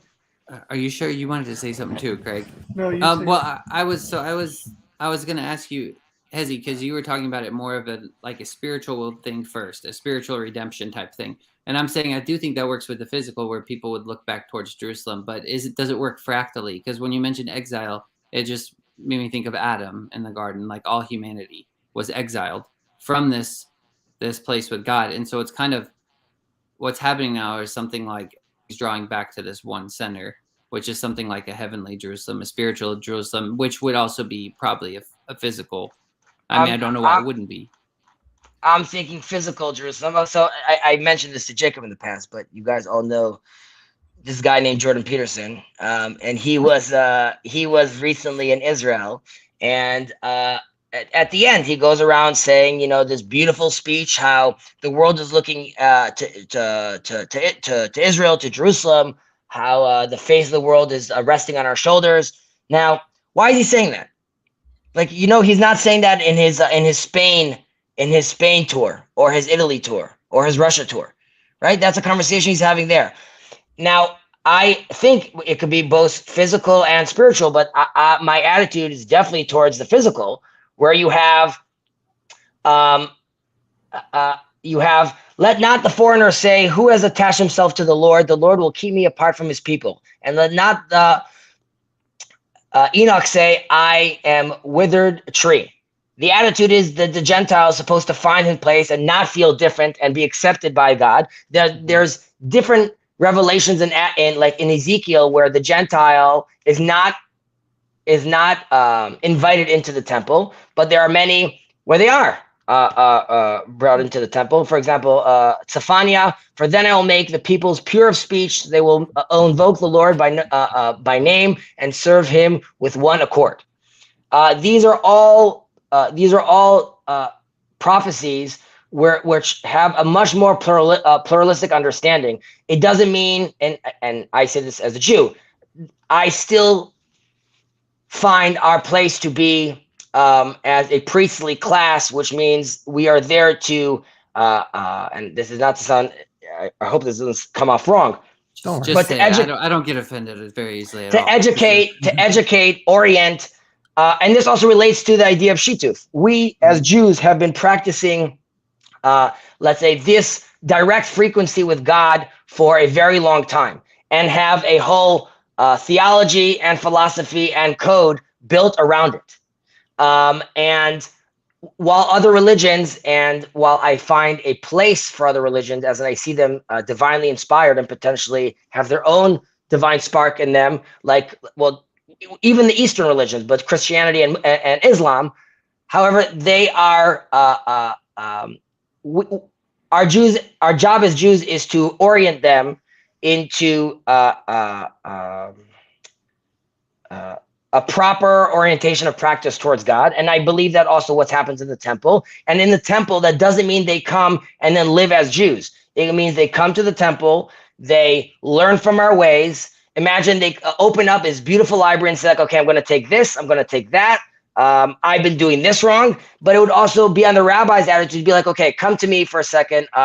Explain to me a little about what you're talking about Nirvana. Okay, I get that. That is amazing. There is truth to that. And you did get to those certain levels, that the connection. However, far and few between people could do that throughout their whole lifetime. In Judaism, you have a concept called Shabbos, which already puts you in a weekly nirvana due to its own version of technologies. So are you interested in learning some of these technologies and doing so? Because you'd be able to benefit from that. And you are welcome to now go back to your ashram and wear your garbs. You don't have to necessarily now dress like me. However, I reoriented you in that sense. And when you come back to the temple, we are all doing that together. So that to me is a more sought after vision. That doesn't mean Jews become Christians, and it does require Christians, and at least as far as Judaism is concerned, it does require a frame shift from Christians and Muslims and from the Eastern religions. However, I don't think it needs to be necessarily violent, even conceptually, and I also understand that Rabbi Malad is saying, like, yes, like sages have been trying to deal with these issues for many years. However, it's complicated, and there potentially was the time that there was the wrong time to have this discussion. Right? We stopped. As far as Judaism, like there was an attitude about translating the Bible into Greek, and then we got rid of that because of the political issues that we had with that. Now might be the time to revamp our translations. You know, I wonder if you think this is related.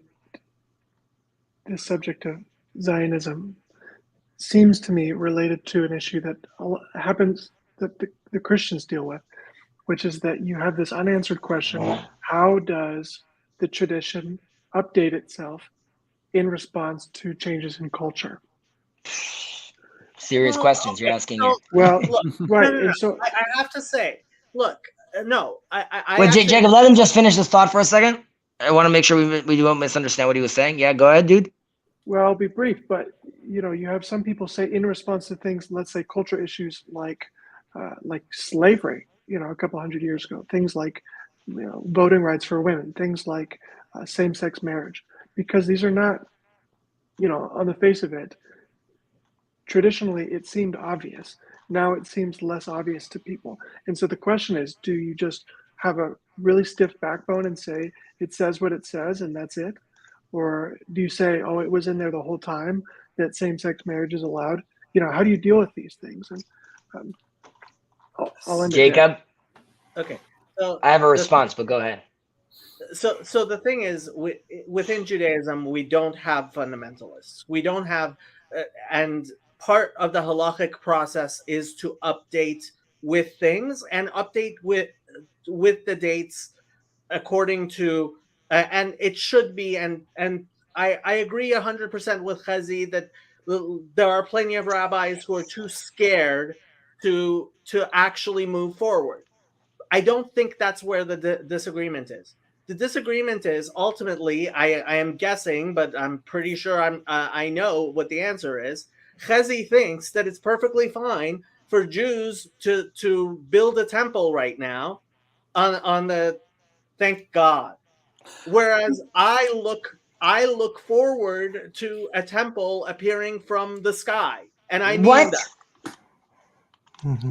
As someone that's in the field, do you understand what kind of headache that? First of all, are the people that are under there at the time, are they being warned, or is it just falling on their head? Second of all, Wi-Fi, how I'm bringing in those things, it's gonna be very difficult. Just the construction Okay, of so that. let me give you my idea. I think that it's going to be an UFO that comes and lands on the Temple Mount. While I'm contemplating that, Craig, I wanted to mention to you about what you asked, and I'm going to give you an example. Going back to Adam, that in the second chapter of Genesis, God brings the animal forward to Adam and says, "Vayavoy Adam lirot ma yikralo." What will Adam call these animals? And God is giving us the authority and inviting us into a smaller version of creation as well. And the oral Torah is, as Rav Kook calls it, a coal, like a burning hot coal, which is we are part of the creation together with God. So there was Sinai, and then from then on there is our constantly, obviously within certain guidelines, working, re-understanding, reinterpreting, and trying to get to deeper levels of truth as we as humans progress and evolve. In some ways, our capacity for understanding grows, and this is a separate conversation. Jake, with was like, are we standing on the backs of giants? Are we smaller? Do we have more? Is our toolkit larger, which allows us to understand more? And we have to also assume that God is revealing Himself as we are. He's working with us as we're prepared, as we're ready to be revealed more. He could reveal more. This, and we don't have to get into this right now, but part of my conversation I want to have with Mark with regards to postmodernism is, while it has many issues, its breakdown of language and of certain terms allows us to get potentially closer to Kabbalah's understanding of Ein Sof and how all these terms really break down. So while it's very scary at certain points to realize that there might be a different way of looking at your religion, which shakes a foundation, and one needs to go about this very carefully. And again, I'm not promoting people do this willy-nilly, and I'm not going around schools telling them people should just like forget what the rabbi is saying. However, their rabbis do need to be identified who feel comfortable, like he just said about telling Jews, like the Rebbe told Jews to put on phylacteries. That was shaky ground. He made a move that he felt confident doing, and then seemingly the world came along with him. So you're always going to have that kind of change where there's a lot of pushback onto it. Some of that pushback is due to, I don't understand where you're getting this from. I feel like it's contradictory, which I think is totally fair and allowed. Some of this pushback is, we're not ready yet, or the generations are not ready yet, or we don't have the system in place to accommodate this.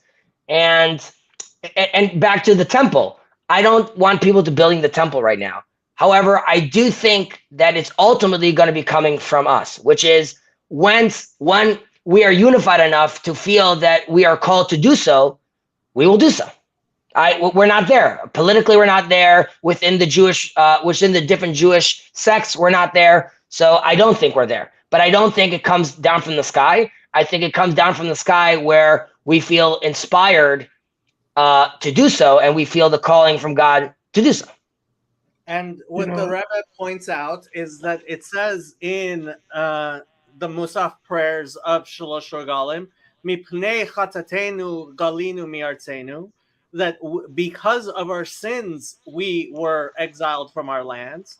And so the only way to deal with the exile is not by dealing with the symptom, but by dealing with the problem, which is sin. And so until we are without sin, this whole idea of being out of galut without working on sin is completely incomprehensible. But there's levels of exile. I'm with you that we are still in a spiritual exile. We are no longer in a physical exile. And if we're no longer in a physical exile, then it's up to us, like you just said, to move and upgrade, phase shift to be in a place where we're not sinning. But I believe that happens with the recognition of that we are now like there. If you're looking for a modern day miracle, the 6-day war is what it looks like.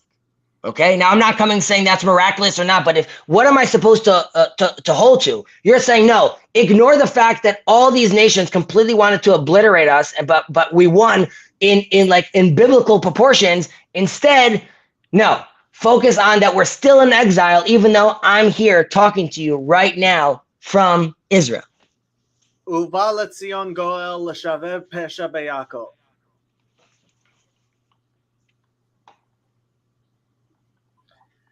This is a very old discussion, and we're not going to get anywhere.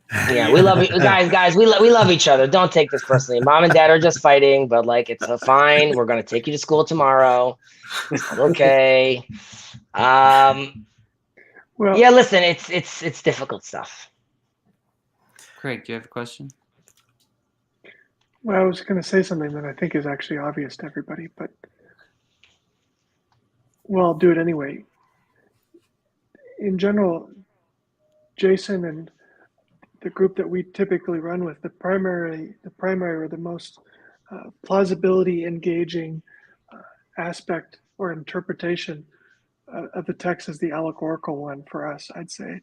I think, Jason, you probably agree with that. So when you talk about heaven meeting earth, like a temple coming down from the sky, a kingdom coming down from the sky, you know, what I'm hearing is, you know, like something in the world of theory meeting actuality, and that's not, you know, that's its own kind of miracle.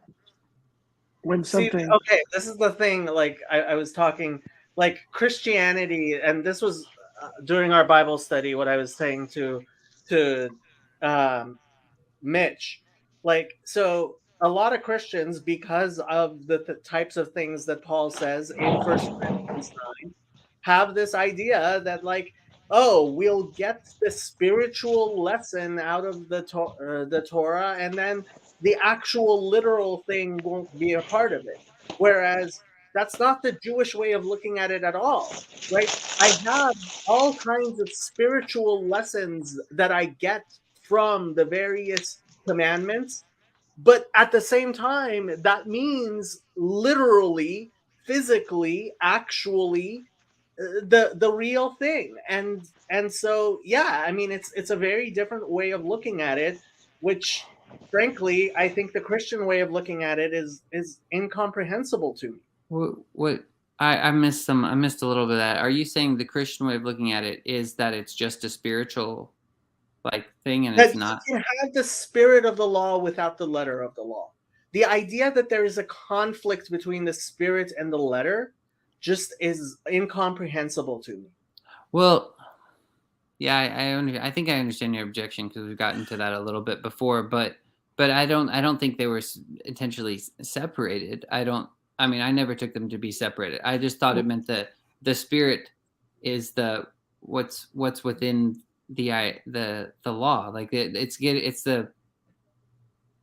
the first form of whatever the law took on. Like when they build the temple, it's like it comes from a pattern. Moses gets it from a pattern. So it's like the pattern. It's a spiritual pattern that is an actualized on earth. Look, doesn't mean it's not literal. Does Yeah. the circumcision of the heart include actually circumcising your kids or not? Well, May I you don't. may I interject a bit? Jordan Peterson talks about like the ideal, like whenever you have a goal, there's an ideal, and if you don't live up to that goal can technically kind of crush you, so to speak. When I look at least for me, my understanding of the law, I look at all of God and all of his holiness, and I'm crushed. I look at him in his full glory, there's no way for me to escalate up to that point. And it's not so much that that the law is wrong. The law is holy and good, but it's the fact that I'm in the flesh, I'm in sin, and to climb up at all would take grace, would take it would take something that holds me in that relationship to God constantly. Well, I mean, that's what the Bible clearly says. You shall be holy because I am holy. It's not the other way around, right? And yeah, I mean, the fact that we don't meet up to God's standards should not be shocking. It's just a given. We're human beings, and He's God, and He's infinite, and we're finite, and that's just a given. And God understands that. God always understood that.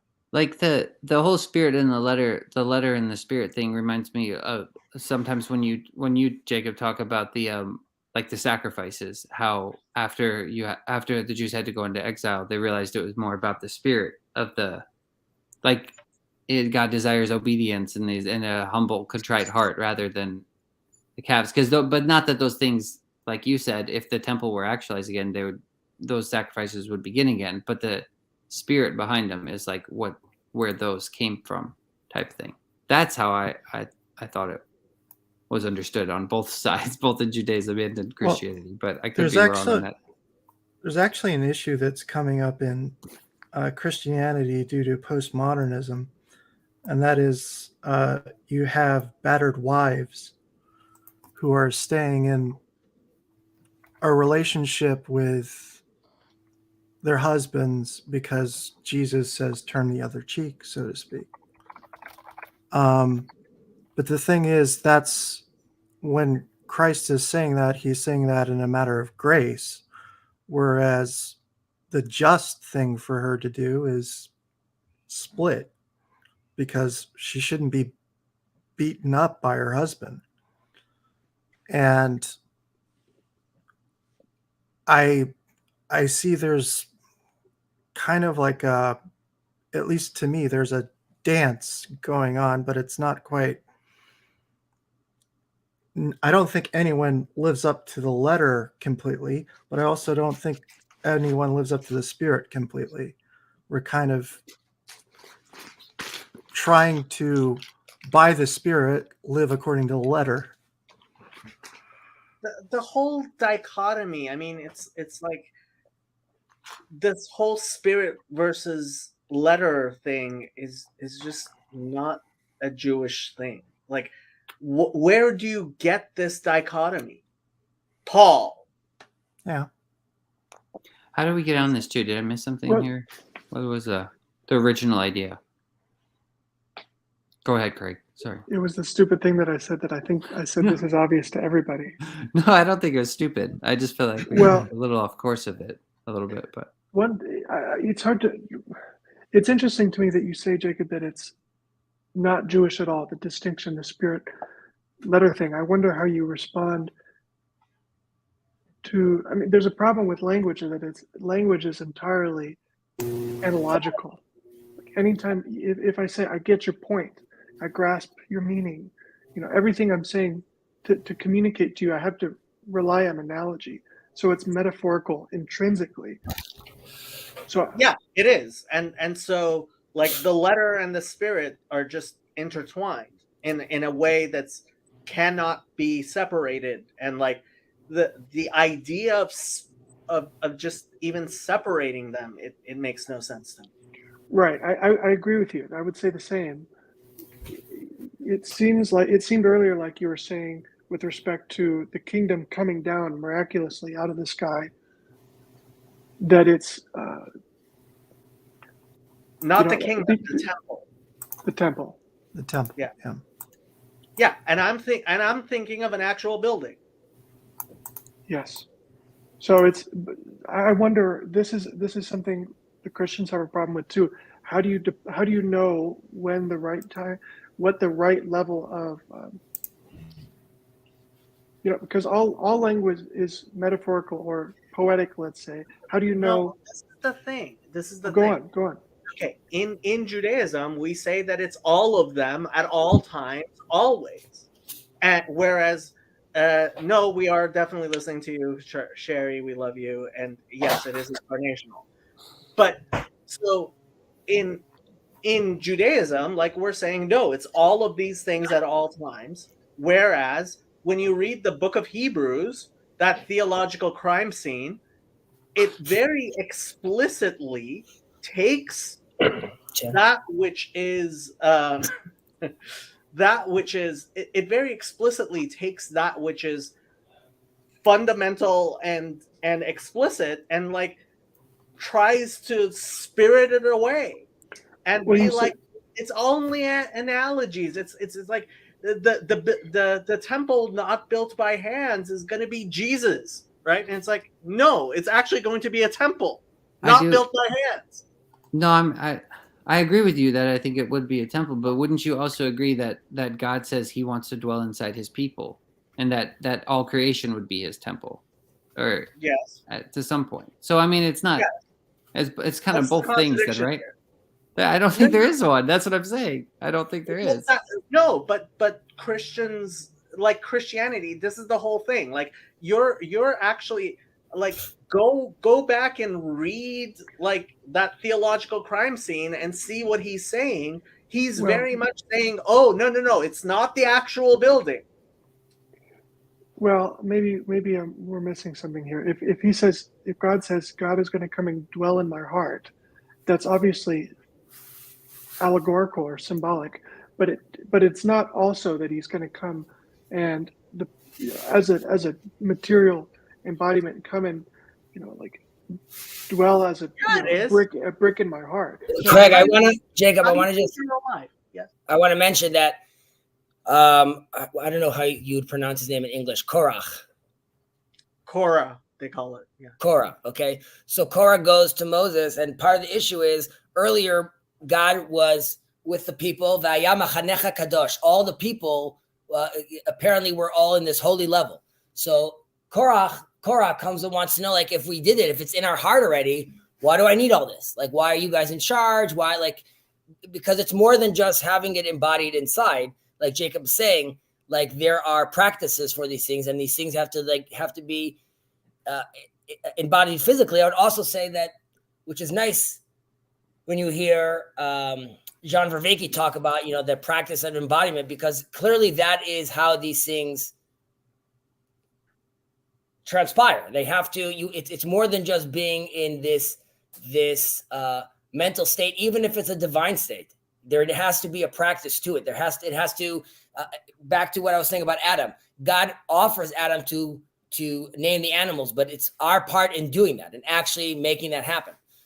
So I would have to say there is a difference there. I by the way, Jacob, I'm writing on my note just about the third temple, that the Ramban says that the third temple will be built together with the Gentiles. Just throwing it out there, right? So they would also have to. Well, he's not saying with the Gentiles. He's saying it al yadei. Like he's saying the Gentiles are going to build it. All the work I need. Maybe there'll be like a Jewish-owned contractor team. It's complicated. But and one more thing, Jacob, just with regards, we were talking about like the spirit of the law, right? There have been Rabbi Yitzchak Ginsburg gives like four different revolutions in Torah, and one of them was the fact that we had the fact that there was an oral Torah, right? There's writing down the Torah. There's the old Torah.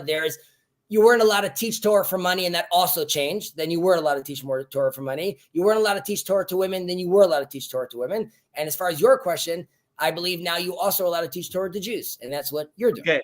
Okay. You know what? You know what? Ginsburg is not somebody I would cite, and we can move on from there. Right. Shots fired. Because you have the propositional types of knowing. I agree with you altogether. Mm, We had connection problems, but I think Yeah. we got a little connection problem. yes. Ginsburg. There's a reason why he's no longer officially affiliated with Chabad. Let's just put it that way. With what regard am I making a leap, Rabbi Melot? By the way, I'm just no pressure now, but at some point, Rabbi Melot, I think it's time to join. Doesn't have to be today. It can be privately, but we love you. It's a safe space. I keep on saying this. We're moving from the safe space to the brave space.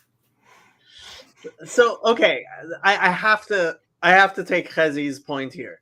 The halacha should be decided by poskim, but when you look at what actually happens on the ground, ultimately the poskim are overruled by the general people way too much, and unfortunately it's not so simple. I wish people would listen to the poskim more, but they don't. And because they don't, it's not so simple. Even the line he writes over here, even the line the rabbi graciously writes over here about the halacha is not decided by you or me. Let the poskim handle those questions. Then it just gets obviously very hairy. What's a posek? How did he decide? What's his education? What does he know? Is he aware of psychology? Is he aware of Kabbalah? Because if a posek is giving me psak and has not done reading, where like if he doesn't have the toolkit to connect to Kabbalah, then am I just getting a certain source? And then that means, okay, so he says X and you say Y, and then we're back at that same issue we spoke about in the past, Jacob, which is rabbis potentially need to be offering multiple sources to someone and then guiding him through how to look by that. I understand that that's complicated. Just okay, again, we're getting really deep into the Jewish halachic. Right, guys, let's talk more about Jesus. If you say so. Well, what I find interesting, what's your view on sort of the postmodernism sort of disintegration of words? And I will say what I often say, which is when you start with 1 = 3, you will end up with 2 + 2 = 5.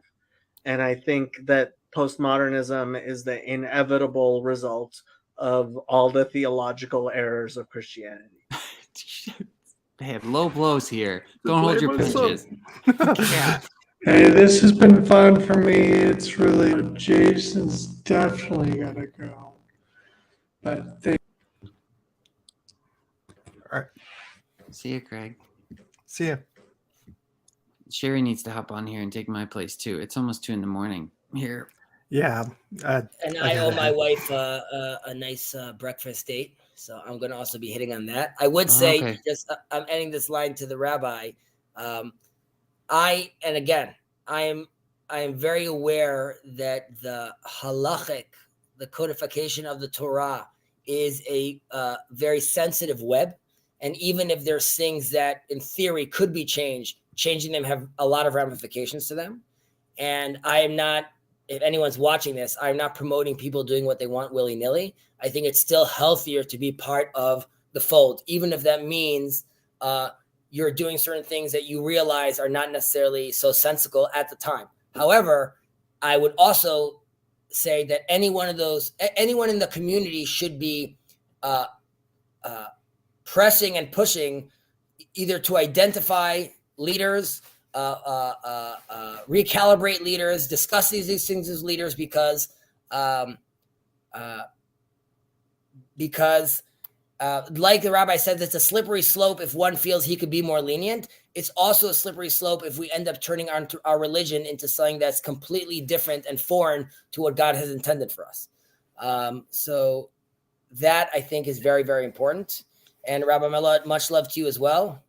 we'll keep on schmoozing. Hezi, I got a quick question for you. Have you seen the Mathieu Peugeot video where Which he talks one? to The I one think where he's chilling on the porch, or the one where he's oh, stiff then talking to Jordan? you've seen both of them then, yeah. Yeah. I don't know. It just reminded me what you're talking about, how he kind of gets at that idea of like, how do you Eve's ask the feminine asks the question, how do you incorporate the stranger, things like that. I don't know, but if you've already seen it, there you go. It's I'll mention this. So his book, which I'm a very big fan of, and some of the things he says already show up in Jewish sources. Just the jargon is a little different. He does a beautiful job articulating himself. However, my nephew, who is 22 and is in one of his last years of his studies right now, he saw this book by me and he bought himself and he wanted to bring it into his school. And I was telling him, like, you got to be very careful with that, because these are ideas that I could very easily understand how. I'll take a different example. The first wave of Jordan Peterson, I was pushing onto my family constantly. The second wave of Jordan Peterson, I was pushing onto my certain siblings of mine and letting them know that don't let your kids see this, because the amount of conversation that Jordan has about Jesus, if you're not educated, could be very confusing to, let's say, my nephew, how he sees that. And that's not because I'm hiding from that. It's just because, like the rabbi is saying, there are very complicated things over here, and they could be misconstrued, definitely. Yeah. So like Mathieu Peugeot to me is someone that is a very big resource. However, it needs to be read within context. Yeah, I understand. I haven't read his books actually. I've only listened to that video. But Yeah, Peterson is just as confusing to Christians. So, guys, all right, well, I Shabbat gotta Take go care. too, Peace and guys. love. Shabbat I'll shalom. see y'all. Shalom. Thanks for hosting this, Jacob. My pleasure. I think I am actually going to Just end it. wind it down. It's been so long. I said I would only hop on for like 10 minutes. My God, kept staying Yeah, for 3 hours. it's been 3 hours. Yeah, Yeah, it's all your this- fault, Jason. You keep on- Apparently, you're this is- such a horrible person. this is fun though. I like talking to you. It's always a good time. So And way past Rabbi Mullet's bedtime as well. yeah. Okay. Good night, dear night. Jason. Good night, everybody else. I am going Good night, to Neverland. Good night, Neverland. See ya.